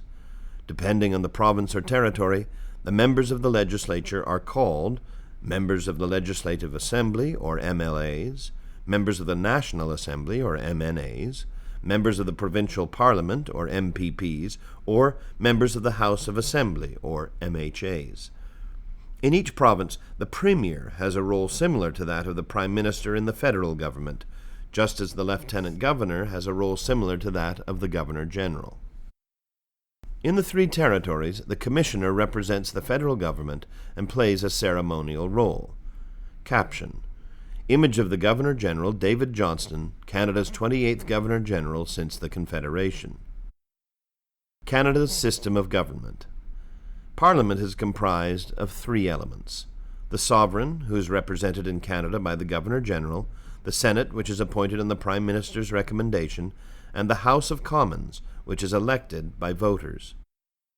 The 3 branches of government are the executive branch, the legislative branch, and the judicial branch. The executive branch consists of the Prime Minister and the Cabinet. The legislative branch consists of the Parliament. The judicial branch consists of the different levels of courts in Canada. At the highest level, there is the Supreme Court of Canada, which consists of 9 judges that are appointed by the Governor-General. The Federal Court of Canada and the provincial courts are also part of the judiciary. Federal elections. Canadians vote in elections for the people they want to represent them in the House of Commons. In each election, voters may re-elect the same members of the House of Commons or choose new ones. Members of the House of Commons are also known as Members of Parliament, or MPs. Under legislation passed by Parliament, federal elections must be held on the 3rd Monday in October every 4 years following the most recent general election. The Prime Minister may ask the Governor-General to call an earlier election. Canada is divided into 308 electoral districts, also known as ridings or constituencies. An electoral district is a geographical area represented by a Member of Parliament, or MP. The citizens in each electoral district elect one MP who sits in the House of Commons to represent them, as well as all Canadians. Canadian citizens who are 18 years old or older may run in a federal election. The people who run for office are called candidates. There can be many candidates in an electoral district. The people in each electoral district vote for the candidate and political party of their choice. The candidate who receives the most votes becomes the MP for that electoral district. Voting. One of the privileges of Canadian citizenship is the right to vote. You are eligible to vote in a federal election or cast a ballot in a federal referendum if you are a Canadian citizen and at least 18 years old on voting day and on the voters list. The voters list used during federal elections and referendums are produced from the National Register of Electors by a neutral agency of Parliament called Elections Canada. This is a permanent database of Canadian citizens 18 years of age or older who are qualified to vote in federal elections and referendums. Once an election has been called, Elections Canada mails a voter information card to each elector whose name is in the National Register of Electors. The card lists when and where you vote and the number to call if you require an interpreter or other special services. Even if you choose not to be listed in the National Register of Electors or do not receive a voter information card, you can still be added to the voters list at any time, including on Election Day. To vote either on Election Day or at advance polls, go to the polling station listed on your voter information card. Caption: Image of the House of Commons chamber. Secret ballot. Canadian law secures the right to a secret ballot. This means that no one can watch you vote, and no one should look at how you voted. You may choose to discuss how you voted with others, but no one, including family members, your employer, or union representative, has the right to insist that you tell them how you voted. Immediately after the polling stations close, election officers count the ballots, and the results are announced on radio and television and in the newspapers. After an election. Ordinarily, after an election, the leader of the political party with the most seats in the House of Commons is invited by the Governor-General to form the government. After being appointed by the Governor-General, the leader of this party becomes the Prime Minister. If the party in power holds at least half of the seats in the House of Commons, this is called a majority government. If the party in power holds less than half of the seats in the House of Commons, this is called a minority government. The Prime Minister and the party in power run the government as long as they have the support or confidence of the majority of the MPs. When the House of Commons votes on a major issue such as the budget, this is considered a matter of confidence. If a majority of the members of the House of Commons vote against a major government decision, the party in power is defeated, which usually results in the Prime Minister asking the Governor-General, on behalf of the sovereign, to call an election. The Prime Minister chooses the ministers of the Crown, most of them from among members of the House of Commons. Cabinet ministers are responsible for running the federal government departments. The Prime Minister and the Cabinet ministers are called the Cabinet, and they make important decisions about how the country is governed. They prepare the budget and propose most new laws. Their decisions can be questioned by all members of the House of Commons. The opposition party, with the most members of the House of Commons, is the official opposition, or Her Majesty's loyal opposition. The role of opposition parties is to peacefully oppose or try to improve government proposals. There are three major political parties currently represented in the House of Commons: the Conservative Party, Liberal Party, and New Democratic Party. Caption: Image of the House of Commons in session. Voting procedures during an election period. The following provides more information about voting in Canada. The Voter Information Card. Electors whose information is in the National Register of Electors will receive a Voter Information Card. This confirms that your name is on the voters list and states when and where you vote. If you do not receive a Voter Information Card, call your local elections office to ensure that you are on the voters list. If you do not have the number, call Elections Canada in Ottawa at 1-800-463-6868. If you cannot or do not wish to vote on Election Day, you can vote at the advance polls or by special ballot. The dates and location are on your voter information card. On Election Day, go to your polling station. The location is on your voter information card. Bring this card and proof of your identity and address to the polling station. To mark your ballot, mark an X in the circle next to the name of the candidate of your choice. Your vote is secret. You will be invited to go behind the screen to mark your ballot. Once marked, fold it and present it to the poll officials. At the ballot box, the poll official will tear off the ballot number and give your ballot back to you to deposit in the ballot box. When the polls close, every ballot is counted and the results are made public. You can see the results on television or on the Elections Canada website, www.elections.ca. Other levels of government in Canada. Local or municipal government plays an important role in the lives of our citizens. Municipal governments usually have a council that passes laws, called bylaws, that affect only the local community. The council usually includes a mayor or a reeve and councillors or aldermen. Municipalities are normally responsible for urban or regional planning, streets and roads, sanitation, such as garbage removal, snow removal, firefighting, ambulance, and other emergency services, recreation facilities, public transit, and some local health and social services. Most major urban centers have municipal police forces. Provincial, territorial, and municipal elections are held by secret ballot, but the rules are not the same as those for federal elections. It is important to find out the rules for voting in provincial, territorial, and local elections so that you can exercise your right to vote. The First Nations have band chiefs and councillors who have major responsibilities on First Nations reserves, including housing, schools, and other services. There is a number of provincial, regional, and national Aboriginal organizations that are a voice for First Nations, Métis, and Inuit people in their relationships with the federal, provincial, and territorial governments. The following information will help you understand the differences between federal, provincial, and territorial and municipal levels of government.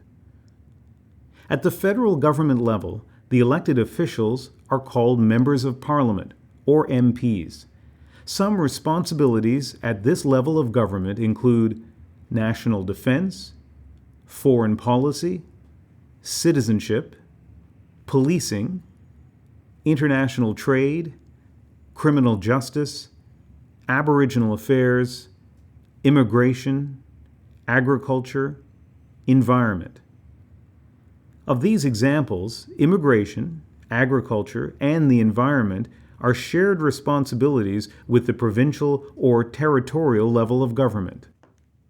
At the provincial or territorial government level, the elected officials are called one of the following titles, depending on the province or territory: members of the Legislative Assembly, or MLAs, members of the National Assembly, or MNAs, members of the Provincial Parliament, or MPPs, or members of the House of Assembly, or MHAs.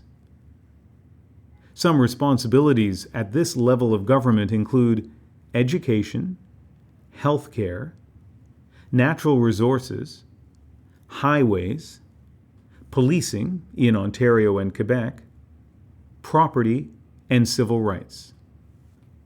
At the municipal or local government level, the elected officials are called councillors or aldermen, and the senior elected official is called a mayor or reeve. Some responsibilities at this level of government include social and community health, recycling programs, transportation and utilities, snow removal, policing, firefighting, emergency services. Caption: Image of the Provincial Assembly in Charlottetown, Prince Edward Island. How much do you know about your government? The following are some questions that you can use to test your knowledge about your government. At the federal government level, who is Canada's head of state? What is the name of the representative of the Queen of Canada, the Governor General? What is the name of the Prime Minister, the head of government? What is the name of the political party in power? What is the name of the leader of the opposition? What is the name of the party representing Her Majesty's loyal opposition? What are the names of the other opposition parties and leaders? Who is your Member of Parliament, or MP, in Ottawa? What is your federal electoral district called? At the provincial government level, who is the Lieutenant Governor, the representative of the Queen in your province? Who is your Premier or head of government? What is the name of the provincial party in power? What are the names of the provincial opposition parties and leaders? Who is your provincial representative? At the territorial government level, what is the name of the commissioner who represents the federal government in your territory? What is the name of the premier? What is the name of your territorial representative? At the municipal government level, what is the name of the municipality where you live? Who is the head of the municipal government, mayor or reeve? Caption: Image of the Quebec City Hall, constructed in 1895 to 1896. The justice system. The Canadian justice system guarantees everyone due process under the law. Our judicial system is founded on the presumption of innocence in criminal matters, meaning everyone is innocent until proven guilty.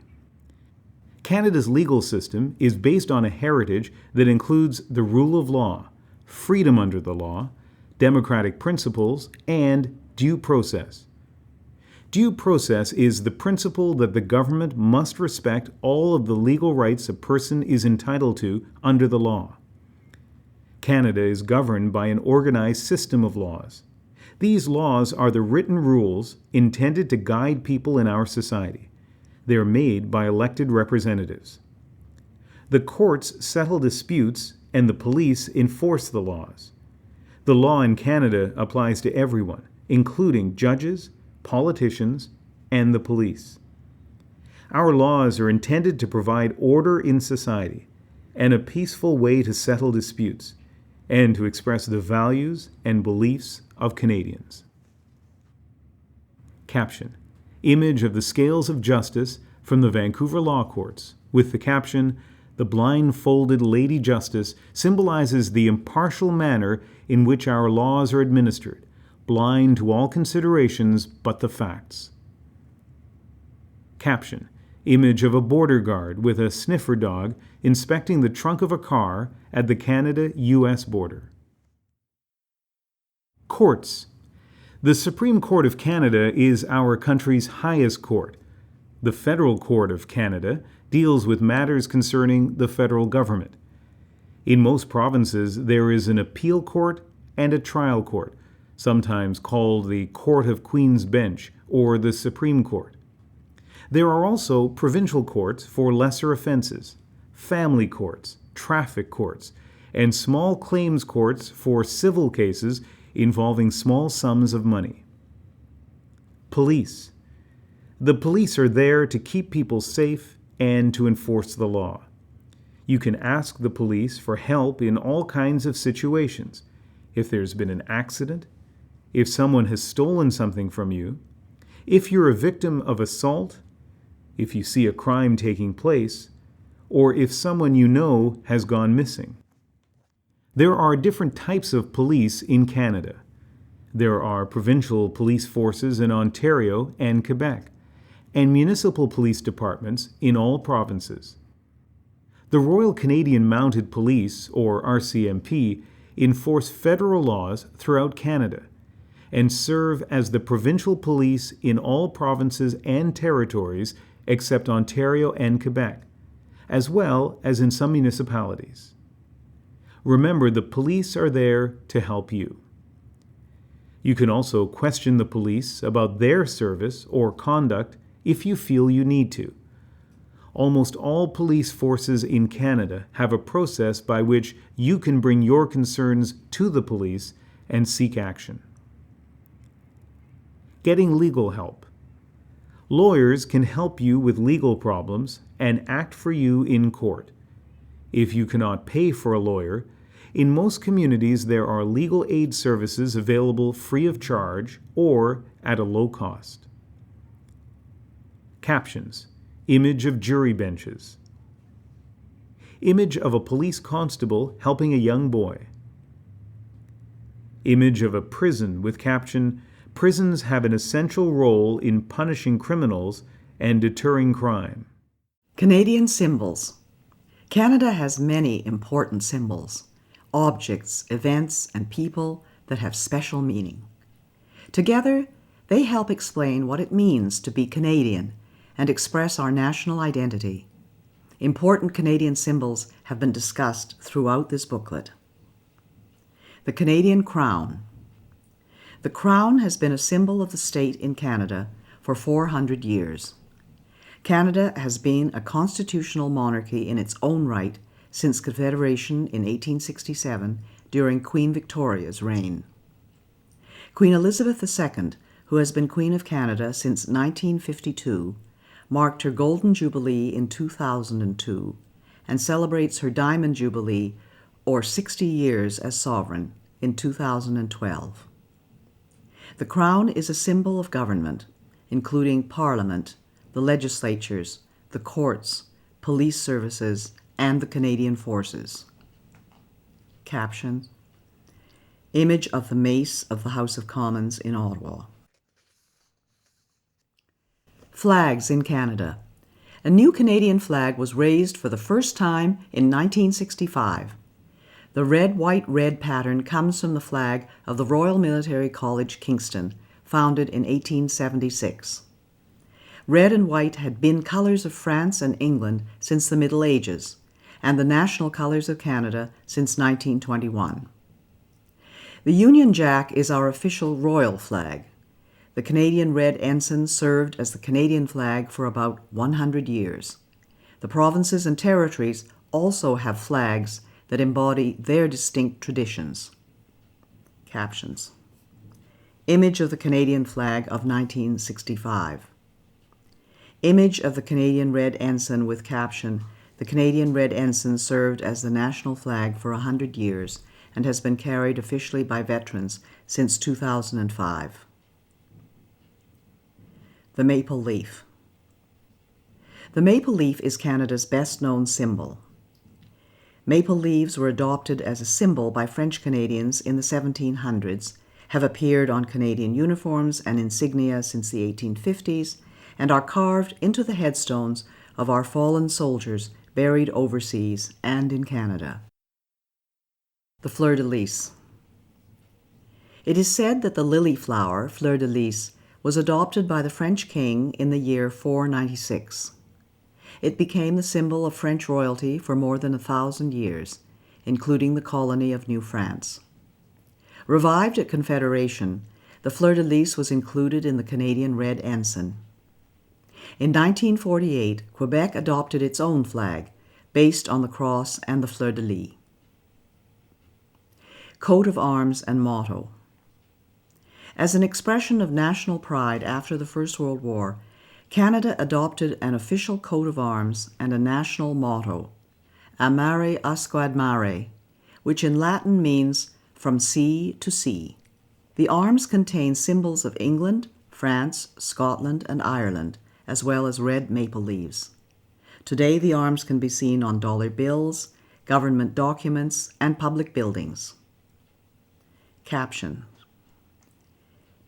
Image of the Royal Arms of Canada and of the Parliament. Image of the snowbirds with caption, "The snowbirds are a Canadian icon." The image shows 431 Air Demonstration Squadron. Parliament buildings. The towers, arches, sculptures, and stained glass of the Parliament buildings embody the French, English, and Aboriginal traditions and the Gothic Revival architecture popular in the time of Queen Victoria. The buildings were completed in the 1860s. The center block was destroyed by an accidental fire in 1916 and rebuilt in 1922. The library is the only part of the original building remaining. The Peace Tower was completed in 1927 in memory of the First World War. The memorial chamber within the tower contains the Books of Remembrance, in which are written the names of soldiers, sailors, and airmen who died serving Canada in wars or while on duty. The provincial legislatures are architectural treasures. The Quebec National Assembly is built in the French Second Empire style, while the legislatures of the other provinces are Baroque, Romanesque, and neoclassical, reflecting the Greco-Roman heritage of Western civilization in which democracy originated. Popular sports. Hockey is Canada's most popular spectator sport and is considered to be the national winter sport. Ice hockey was developed in Canada in the 1800s. The National Hockey League plays for the championship Stanley Cup, donated by Lord Stanley, the Governor-General, in 1892. The Clarkson Cup, established in 2005 by Adrian Clarkson, the 26th Governor-General and the first of Asian origin, is awarded for women's hockey. Many young Canadians play hockey at school, in a hockey league, or on quiet streets, road hockey or street hockey, and are taken to the hockey rink by their parents. Canadian children have collected hockey cards for generations. Canadian football is the second most popular sport. Curling, an ice game introduced by Scottish pioneers, is popular. Lacrosse, an ancient sport first played by Aboriginals, is the official summer sport. Soccer has the most registered players of any game in Canada. Caption. Image of the Montreal Canadiens, Stanley Cup champions in 1978. The beaver. The beaver was adopted centuries ago as a symbol of the Hudson's Bay Company. It became an emblem of the Saint-Jean-Baptiste Society, a French-Canadian patriotic association, in 1834, and was also adopted by other groups.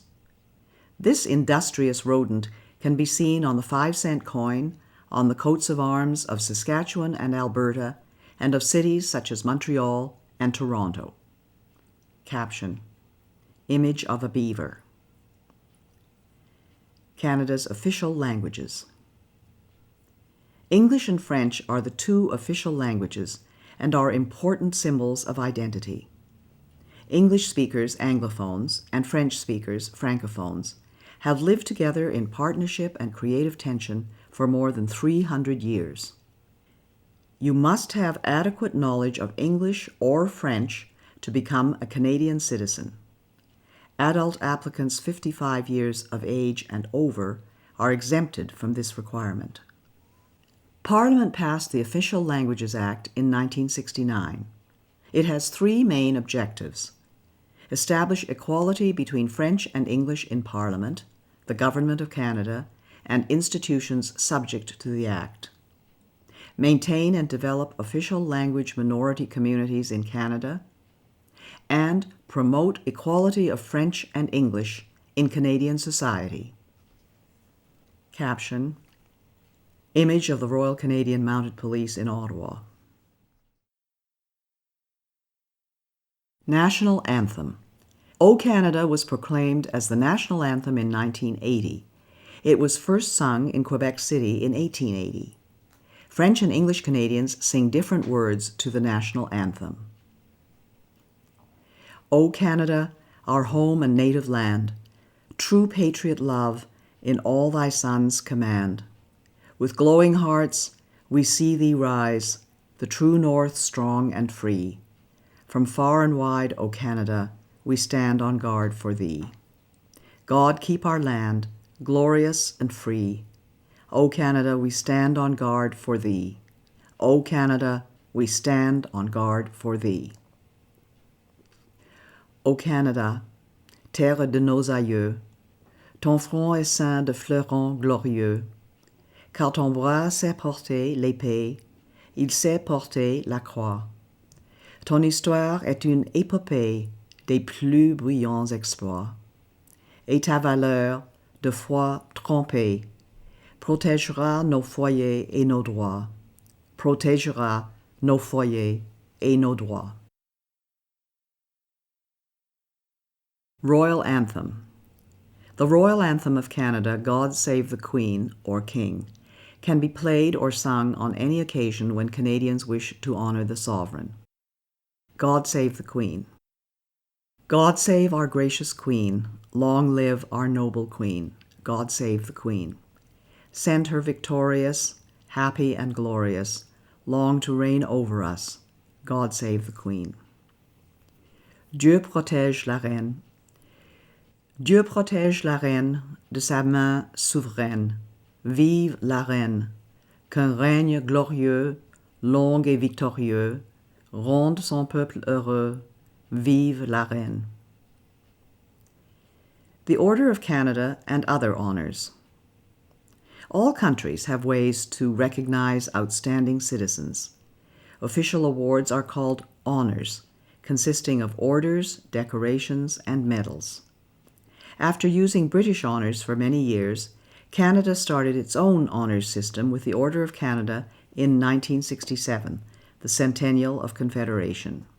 If you know of fellow citizens who you think are worthy of recognition, you are welcome to nominate them. Information on nominations for many of these honors can be found at www.gg.ca/document.aspx?ID = 70 $LAN = ENG. Caption. Image of Oscar Peterson with caption. Jazz pianist Oscar Peterson receives the Order of Canada from Roland Michener, the 20th Governor-General, in 1973. In the center are Nora Michener and a portrait of Vincent Massey, the 18th Governor General. The Victoria Cross. The Victoria Cross, VC, is the highest honor available to Canadians and is awarded for the most conspicuous bravery, a daring or preeminent act of valor or self-sacrifice, or extreme devotion to duty in the presence of the enemy. The VC has been awarded to 96 Canadians since 1854. 6 recipients are included below with their images. Then Lieutenant Alexander Roberts Dunn, born in present-day Toronto, served in the British Army in the charge of the Light Brigade at Balaclava, 1854, in the Crimean War, and was the first Canadian to be awarded the Victoria Cross. Able seaman William Hall of Horton, Nova Scotia, whose parents were American slaves, was the first black man to be awarded the VC for his role in the Siege of Lucknow during the Indian Rebellion of 1857. Corporal Philip Konowal, born in Ukraine, showed exceptional courage in the Battle of Hill 70 in 1917 and became the first member of the Canadian Corps not born in the British Empire to be awarded the VC. Flying ace Captain Billy Bishop, born in Owen Sound, Ontario, earned the VC in the Royal Flying Corps during the First World War and was later an honorary Air Marshal of the Royal Canadian Air Force. Captain Paul Triquet of Cabano, Quebec, earned the VC leading his men and a handful of tanks in the attack on Casa Berardi in Italy in 1943 during the Second World War, and was later a brigadier. Lieutenant Robert Hampton Gray, a Navy pilot born in Trail, BC, was killed while bombing and sinking a Japanese warship in August 1945, a few days before the end of the Second World War, and was the last Canadian to receive the VC to date. National public holidays and other important dates. The following are some national holidays and important dates in Canada.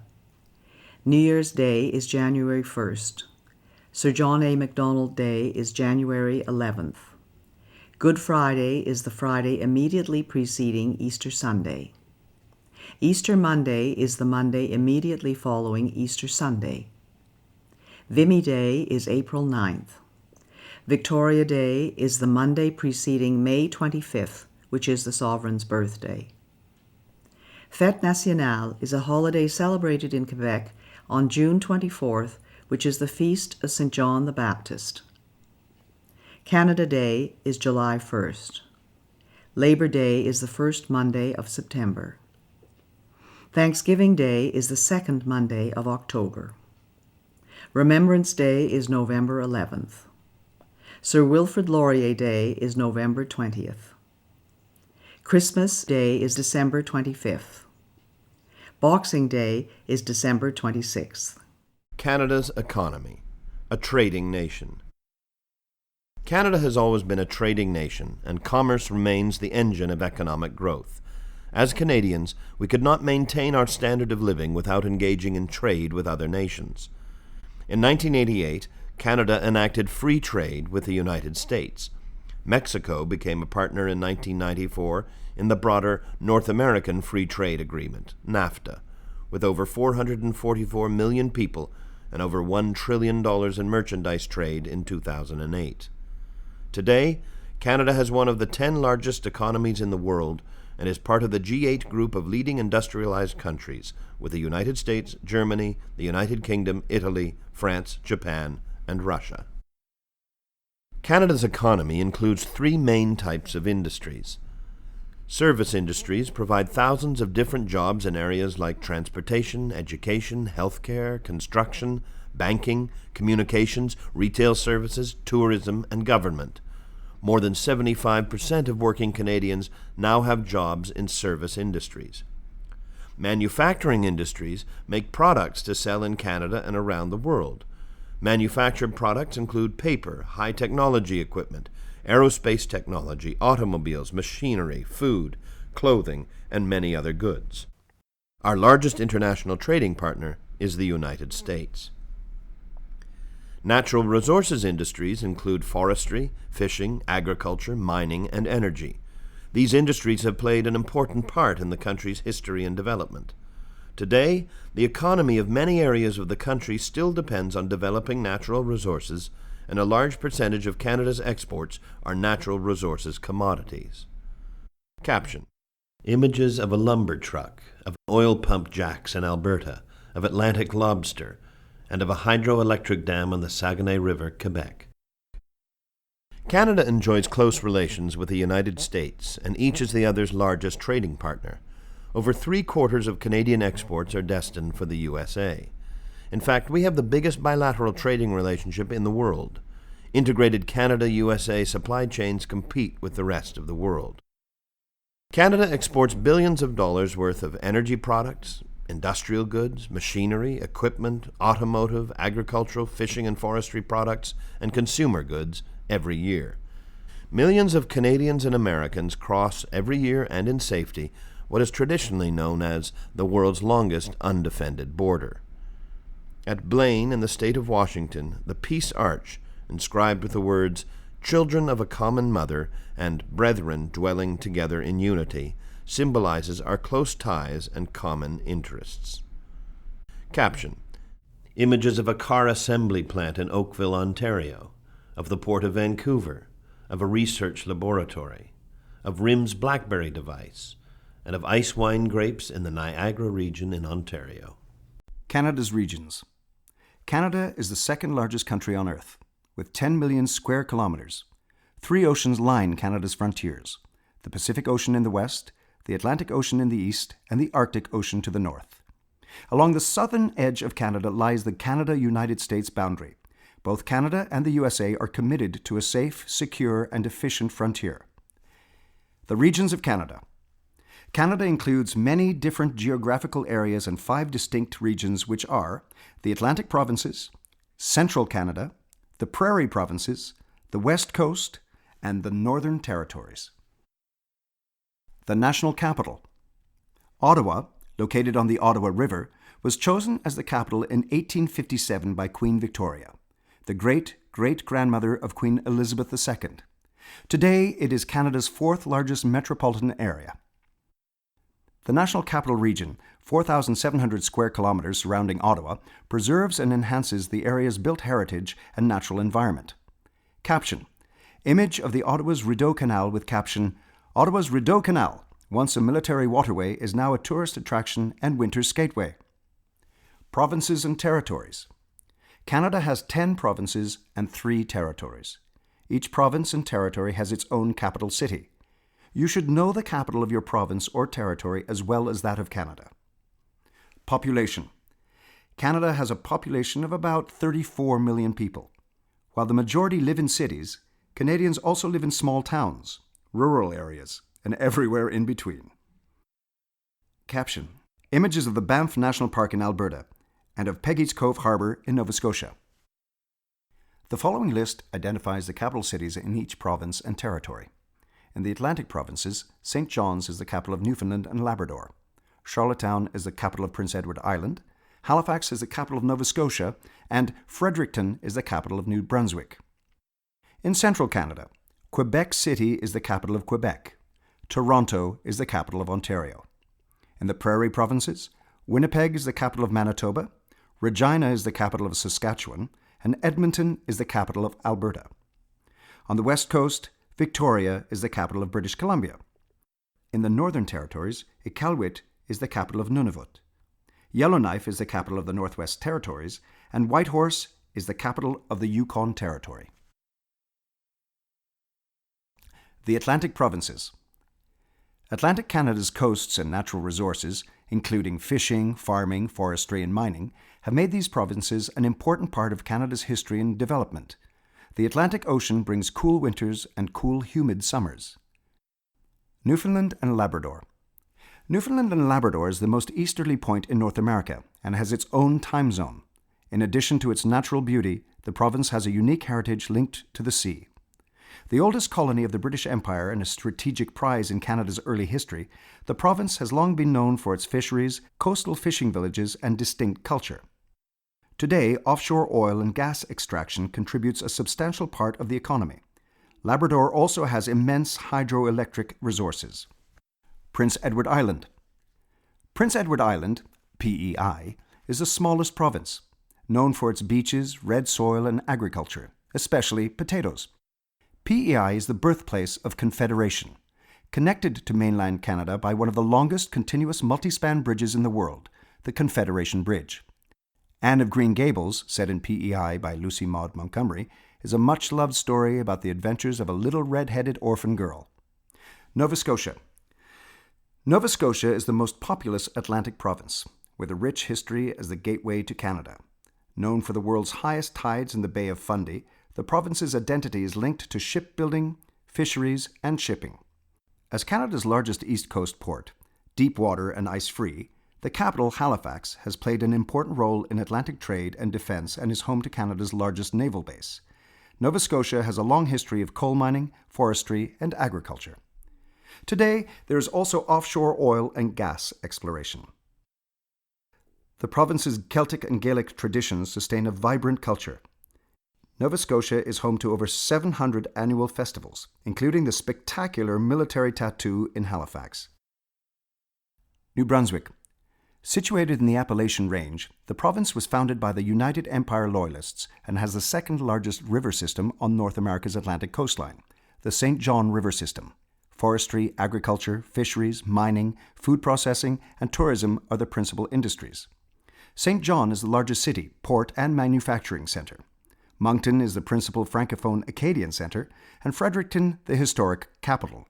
New Brunswick is the only officially bilingual province, and about one-third of the population lives and works in French. The province's pioneer Loyalist and French cultural heritage and history come alive in street festivals and traditional music. Central Canada. More than half the people in Canada live in cities and towns near the Great Lakes and the St. Lawrence River in southern Quebec and Ontario, known as Central Canada, and the industrial and manufacturing heartland. Southern Ontario and Quebec have cold winters and warm, humid summers. Together, Ontario and Quebec produce more than 3/4 of all Canadian manufactured goods. Quebec. Nearly 8 million people live in Quebec, the vast majority along or near the St. Lawrence River. More than 3/4 speak French as their first language. The resources of the Canadian Shield have helped Quebec to develop important industries, including forestry, energy, and mining. Quebec is Canada's main producer of pulp and paper. The province's huge supply of fresh water has made it Canada's largest producer of hydroelectricity. Quebecers are leaders in cutting-edge industries such as pharmaceuticals and aeronautics. Quebec films, music, literary works, and food have international stature, especially in La Francophonie, an association of French-speaking nations. Montreal, Canada's second-largest city and the second-largest mainly French-speaking city in the world after Paris, is famous for its cultural diversity. Ontario. At more than 12 million, the people of Ontario make up more than one-third of Canadians. The large and culturally diverse population, natural resources, and strategic location contribute to a vital economy. Toronto is the largest city in Canada and the country's main financial centre. Many people work in the service or manufacturing industries, which produce a large percentage of Canada's exports. The Niagara region is known for its vineyards, wines, and fruit crops. Ontario farmers raise dairy and beef cattle, poultry, and vegetable and grain crops. Founded by United Empire Loyalists, Ontario also has the largest French-speaking population outside of Quebec, with a proud history of preserving their language and culture. There are 5 Great Lakes located between Ontario and the United States: Lake Ontario, Lake Erie, Lake Huron, Lake Michigan in the USA, and Lake Superior, the largest freshwater lake in the world. Prairie provinces. Manitoba, Saskatchewan, and Alberta are the prairie provinces, rich in energy resources and some of the most fertile farmland in the world. The region is mostly dry with cold winters and hot summers. Manitoba. Manitoba's economy is based on agriculture, mining, and hydroelectric power generation. The province's most populous city is Winnipeg, whose exchange district includes the most famous street intersection in Canada, Portage and Main. Winnipeg's French Quarter, Saint-Boniface, has Western Canada's largest Francophone community at 45,000 people. Manitoba is also an important centre of Ukrainian culture, with 14% reporting Ukrainian origins, and the largest Aboriginal population of any province at over 15%. Saskatchewan. Saskatchewan, once known as the breadbasket of the world and the wheat province, has 40% of the arable land in Canada and is the country's largest producer of grains and oilseeds. It also boasts the world's richest deposits of uranium and potash used in fertilizer and produces oil and natural gas. Regina, the capital, is home to the training academy of the Royal Canadian Mounted Police. Saskatoon, the largest city, is the headquarters of the mining industry and an important educational, research, and technology center. Alberta. Alberta is the most populous prairie province. The province and the world-famous Lake Louise in the Rocky Mountains were both named after Princess Louise Caroline Alberta, fourth daughter of Queen Victoria. Alberta has 5 national parks, including Banff National Park, established in 1885. The rugged Badlands house some of the world's richest deposits of prehistoric fossils and dinosaur finds. Alberta is the largest producer of oil and gas, and the oil sands in the north are being developed as a major energy source. Alberta is also renowned for agriculture, especially for the vast cattle ranches that make Canada one of the world's major beef producers. The West Coast. British Columbia is known for its majestic mountains and as Canada's Pacific Gateway.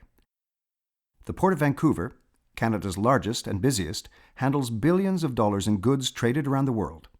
Warm air streams from the Pacific Ocean gives the BC coast a temperate climate. British Columbia.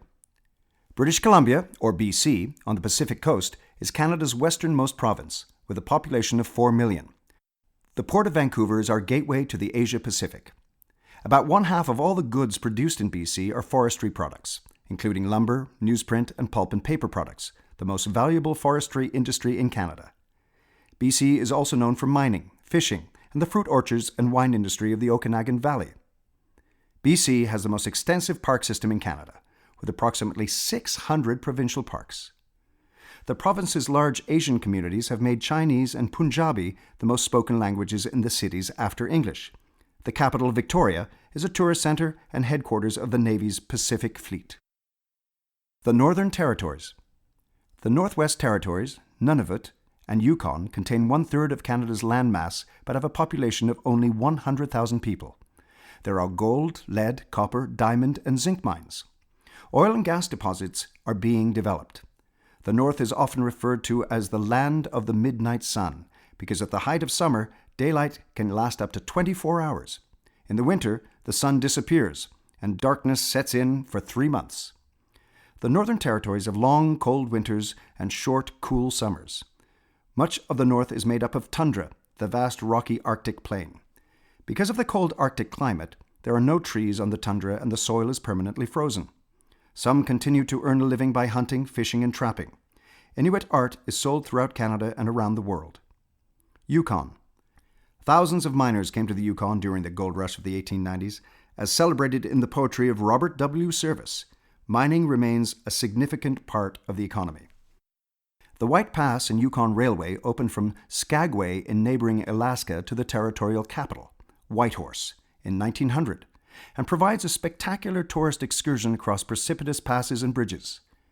Yukon holds the record for the coldest temperature ever recorded in Canada, minus 63 degrees Celsius. Caption. Images of Mount Logan and Sir William Logan with caption. Mount Logan, located in the Yukon, is the highest mountain in Canada. It is named in honor of Sir William Logan, a world-famous geologist, born in Montreal in 1798 to Scottish immigrant parents. Logan founded and directed the Geological Survey of Canada from 1842 to 1869 and is considered one of Canada's greatest scientists. Northwest Territories.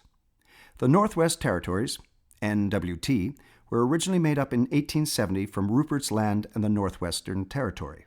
The capital, Yellowknife, with a population of 20,000, is called the Diamond Capital of North America. More than half the population is Aboriginal, Dene, Inuit, and Métis. The Mackenzie River, at 4,200 kilometers, is the second longest river system in North America after the Mississippi and drains an area of 1.8 million square kilometers. Nunavut. Nunavut, meaning our land in Inuktitut, was established in 1999 from the eastern part of the Northwest Territories, including all of the former district of Keewatin.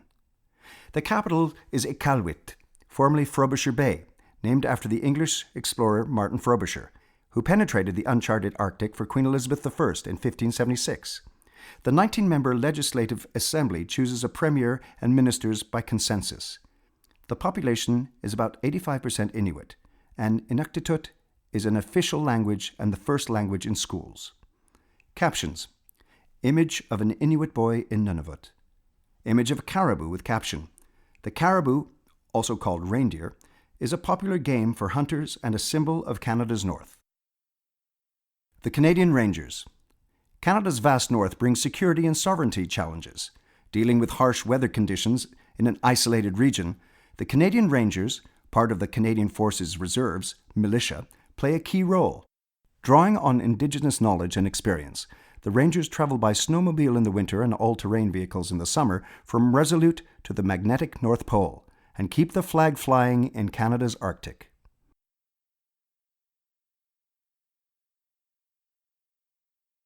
Study questions.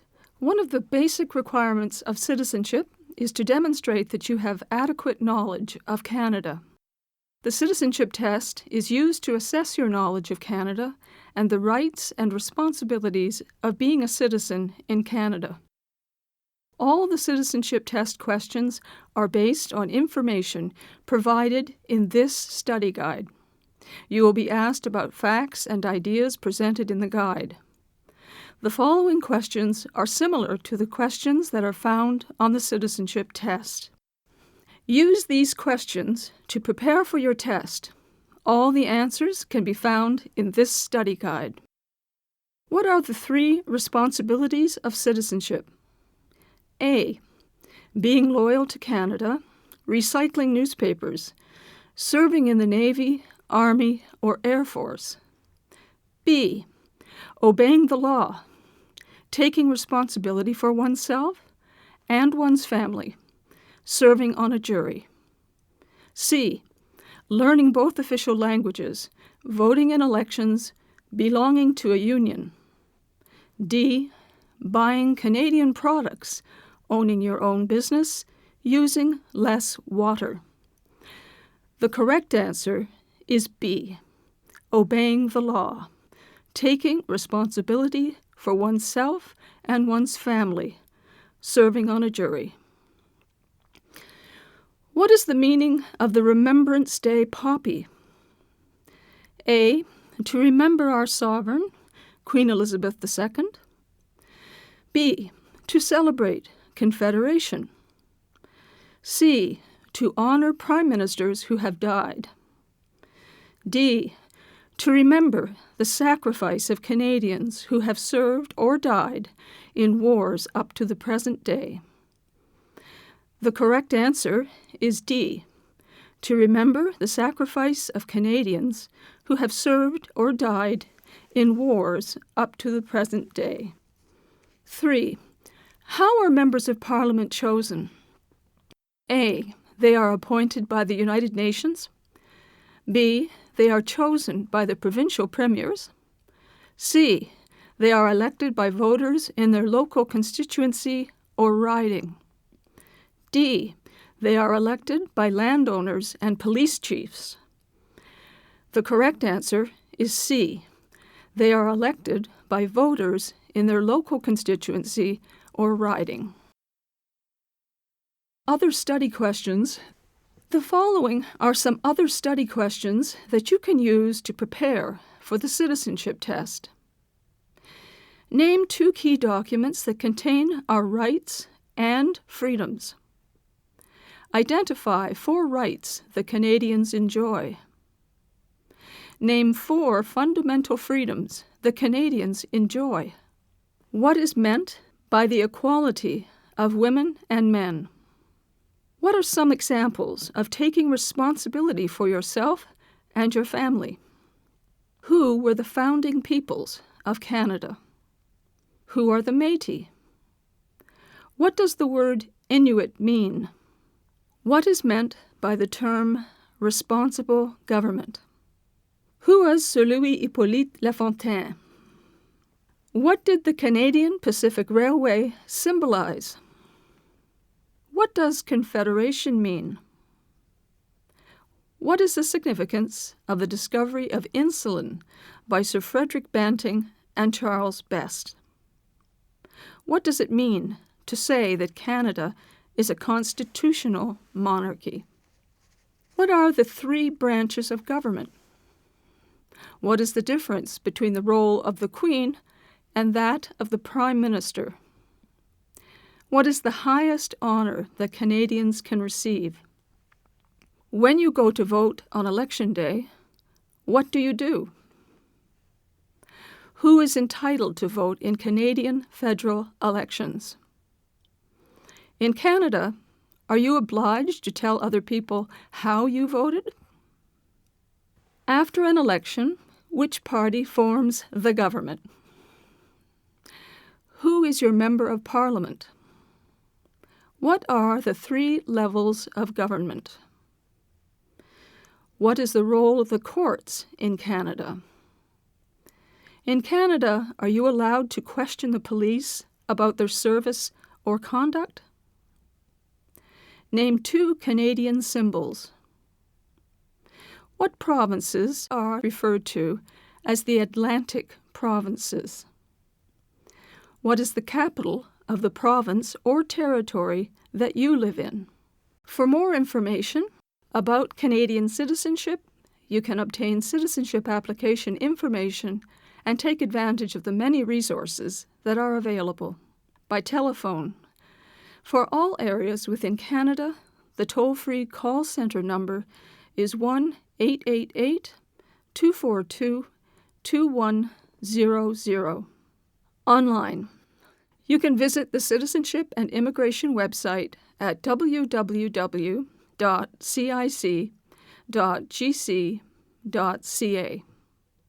Discover Canada can be downloaded from this website. Citizenship classes. To obtain more information about citizenship classes, contact schools and colleges in your area. Go to your local library or community center. Contact local settlement agencies or ethnocultural associations. For more information about Canada, ask a librarian to help you find books and videos about Canada. You could begin by asking for these books. The Canada Yearbook, published by Statistics Canada. Canada, a Portrait, published by Statistics Canada. How Canadians Govern Themselves, by Eugene Forsey. It can be found online at the Library of Parliament at www.parl.gc.ca.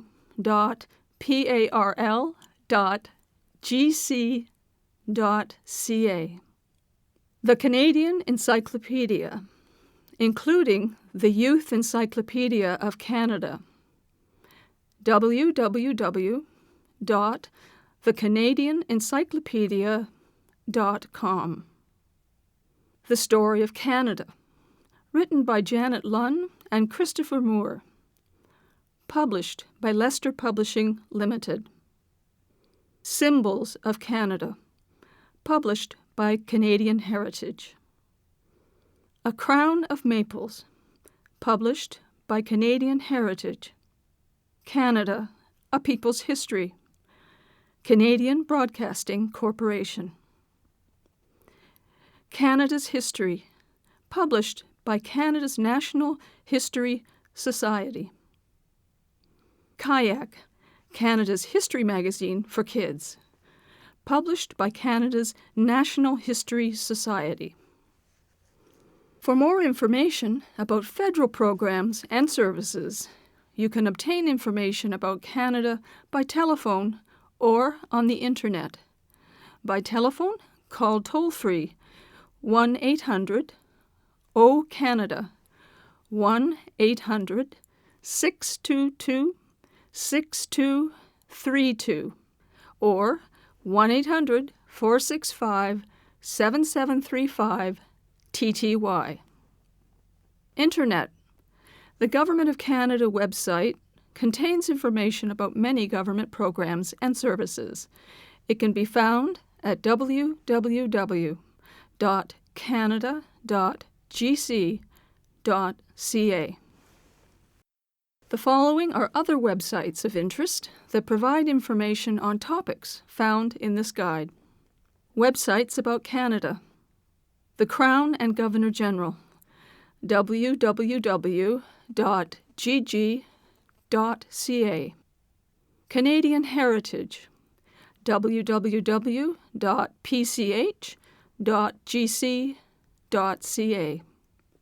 Atlas of Canada, atlas.nrcan.gc.ca/index.html. Teachers and Youth Corner, www.cic.gc.ca/English/games/index.asp. Parks Canada, www.parkscanada.gc.ca. Institute for Canadian Citizenship, www.icc-icc.ca.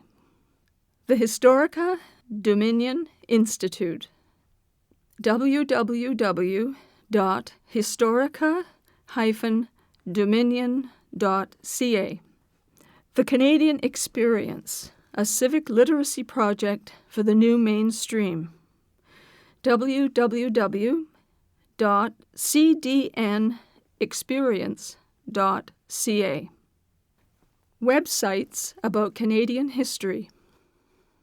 Canadian Confederation, www.collectionscanada.gc.ca/confederation/index-e.html.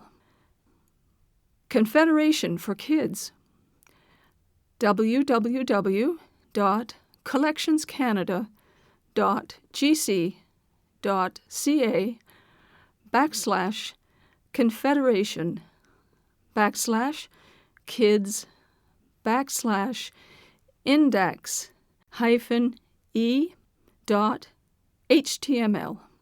First Among Equals, the Prime Minister in Canadian Life and Politics, www.collectionscanada.gc.ca/Prime Ministers.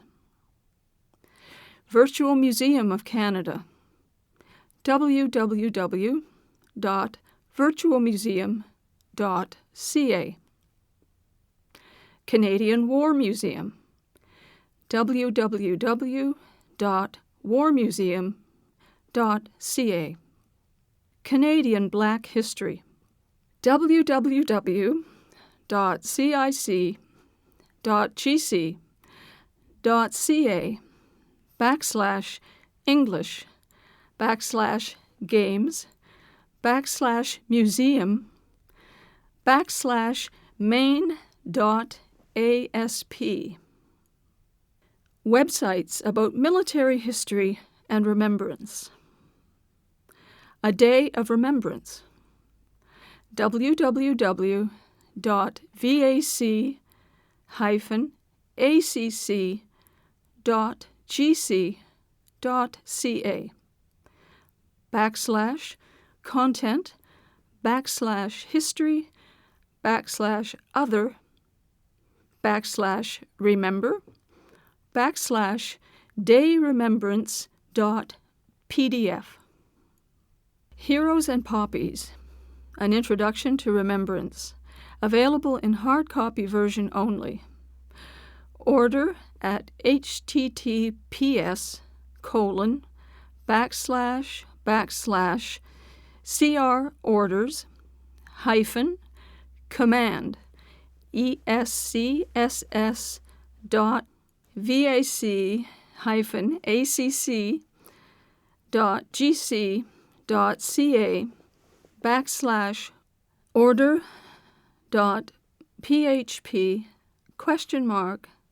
$M item list C education kits. Canada remembers www.vac.acc.gc.ca /remembers /sub.cfm source history /info sheets. Historical booklets www.vac-acc.gc.ca /remembers /sub.cfm source history /series. Websites about government. Parliament of Canada, www.parl.gc.ca. I can vote, www.elections.ca /content_youth.asp section YTH DIR RES /GEN /CAN document index LANG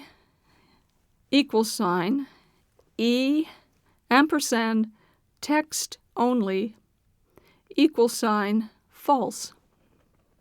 Canada's system of justice, www.justice.gc.ca /ENG DEPT -MIN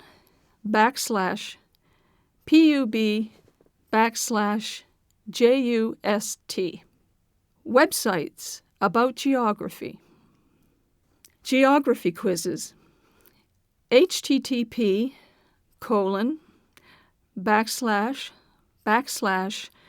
atlas.atlas.nrcan.gc.ca /site/English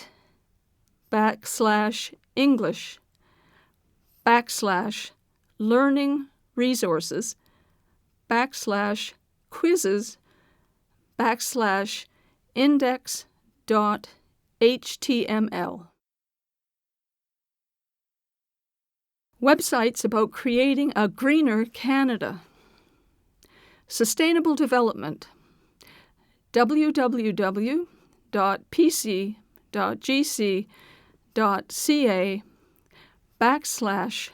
/docs /pc /strat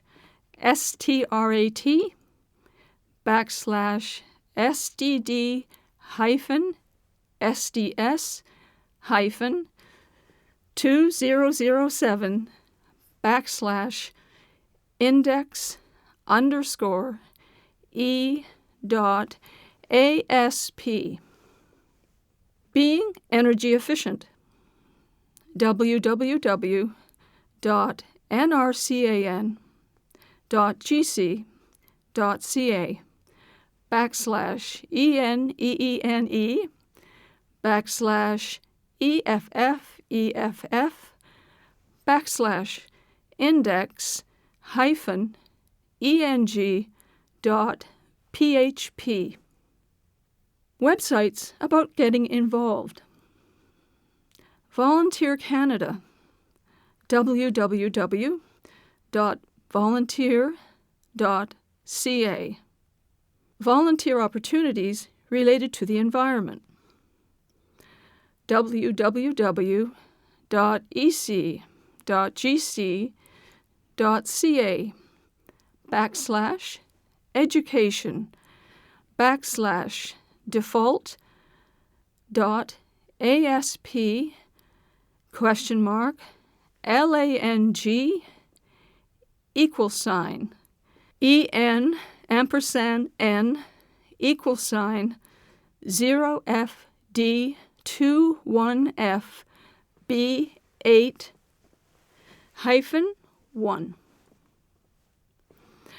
Websites about travel in Canada. Newfoundland and Labrador, www.newfoundlandlabrador.com. Prince Edward Island, www.gentleisland.com.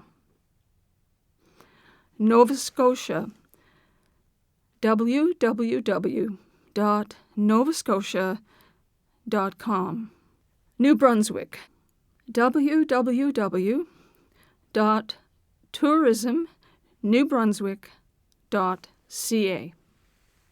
Quebec, www.bonjourquebec.com. Ontario, www.ontariotravel.net. Manitoba, www.travelmanitoba.com. Saskatchewan, www.sasktourism.com. Alberta, www.travelalberta.com. British Columbia, www.hellobc.com. Nunavut, www.nunavuttourism.com. Northwest Territories, www.spectacularnwt.com. Yukon Territory, www.travelyukon.com. Caption: Image of the Confederation Bridge with caption. The Confederation Bridge joins the provinces of New Brunswick and Prince Edward Island. At almost 13 kilometers in length, the bridge is the longest in the world to cross water that freezes in winter. Acknowledgements.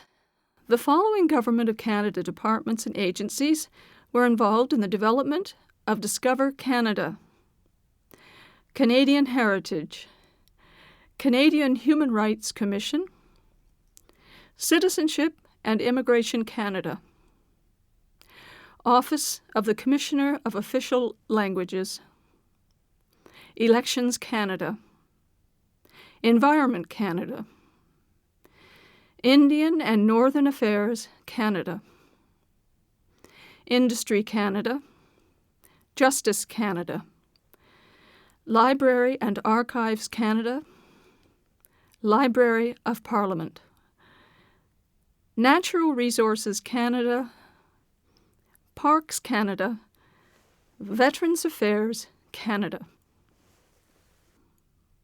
The following organizations were involved in the development of Discover Canada: Canada's National History Society, Fédération de communautés francophones et acadiennes du Canada, FCFA.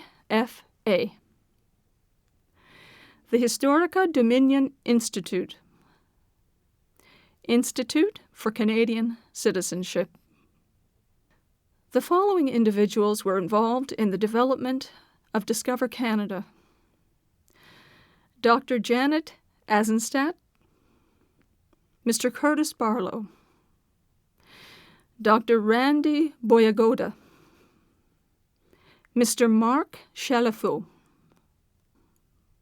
General Jean de Castellan, the Right Honourable Adrian Clarkson, Mr. Andrew Cohen, Mr. Alex Colville, Ms. Anne Dadson, Dr. Xavier Gelina, Dr. Jack Granatstein, Mr. Rudyard Griffiths, Dr. Linda Haverstock, Dr. Peter Henshaw, Dr. D. Michael Jackson, Senator Serge Joel, Dr. Margaret McMillan, Dr. Christopher McCreary, Mr. James Marsh, Father Jacques Monet, Dr. Jim Miller, Ms. Deborah Morrison, Dr. Desmond Morton, Mr. Bernard Potier, Mr. Colin Robertson, Dr. John Ralston Saul. Authorities.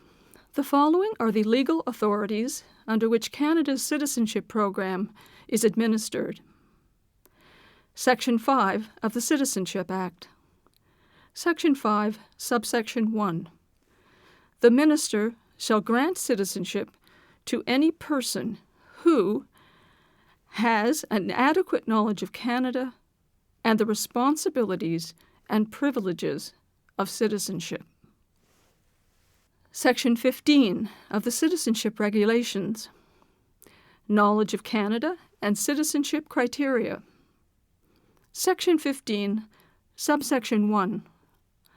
A person is considered to have an adequate knowledge of Canada if they demonstrate, based on their responses to questions prepared by the Minister, that they know the national symbols of Canada and have a general understanding of the following subjects. A. The chief characteristics of Canadian political and military history. B. The chief characteristics of Canadian social and cultural history. C. The chief characteristics of Canadian physical and political geography. D. The chief characteristics of the Canadian system of government as a constitutional monarchy. And E. Characteristics of Canada other than those referred to in paragraphs A to D. Section 15, subsection 2. A person is considered to have an adequate knowledge of the responsibilities and privileges of citizenship if they demonstrate, based on the responses to questions prepared by the Minister, that they have a general understanding of the following subjects. A. Participation in the Canadian democratic process. B. Participation in Canadian society, including volunteerism, respect for the environment, and the protection of Canada's natural, cultural, and architectural heritage. C. Respect for the rights, freedoms, and obligations set out in the laws of Canada. And D. The responsibilities and privileges of citizenship other than those referred to in paragraphs A to C. Memorable quotes. For here in Canada, I want the marble to remain the marble, the granite to remain the granite, the oak to remain the oak, and out of these elements, I would build a nation great among the nations of the world. Sir Wilfrid Laurier, 7th Prime Minister of Canada, July 11, 1896 to October 6, 1911. I am a Canadian, free to speak without fear, free to worship in my own way, free to stand for what I think right, free to oppose what I believe wrong, or free to choose those who shall govern my country. This heritage of freedom I pledge to uphold for myself and all mankind. John Diefenbaker, 13th Prime Minister of Canada, June 21, 1957 to April 22, 1963. These quotes do not need to be learned for the citizenship test. Caption: Image of Team Canada, who won the gold medal in men's hockey during the 2010 Winter Olympics in Vancouver.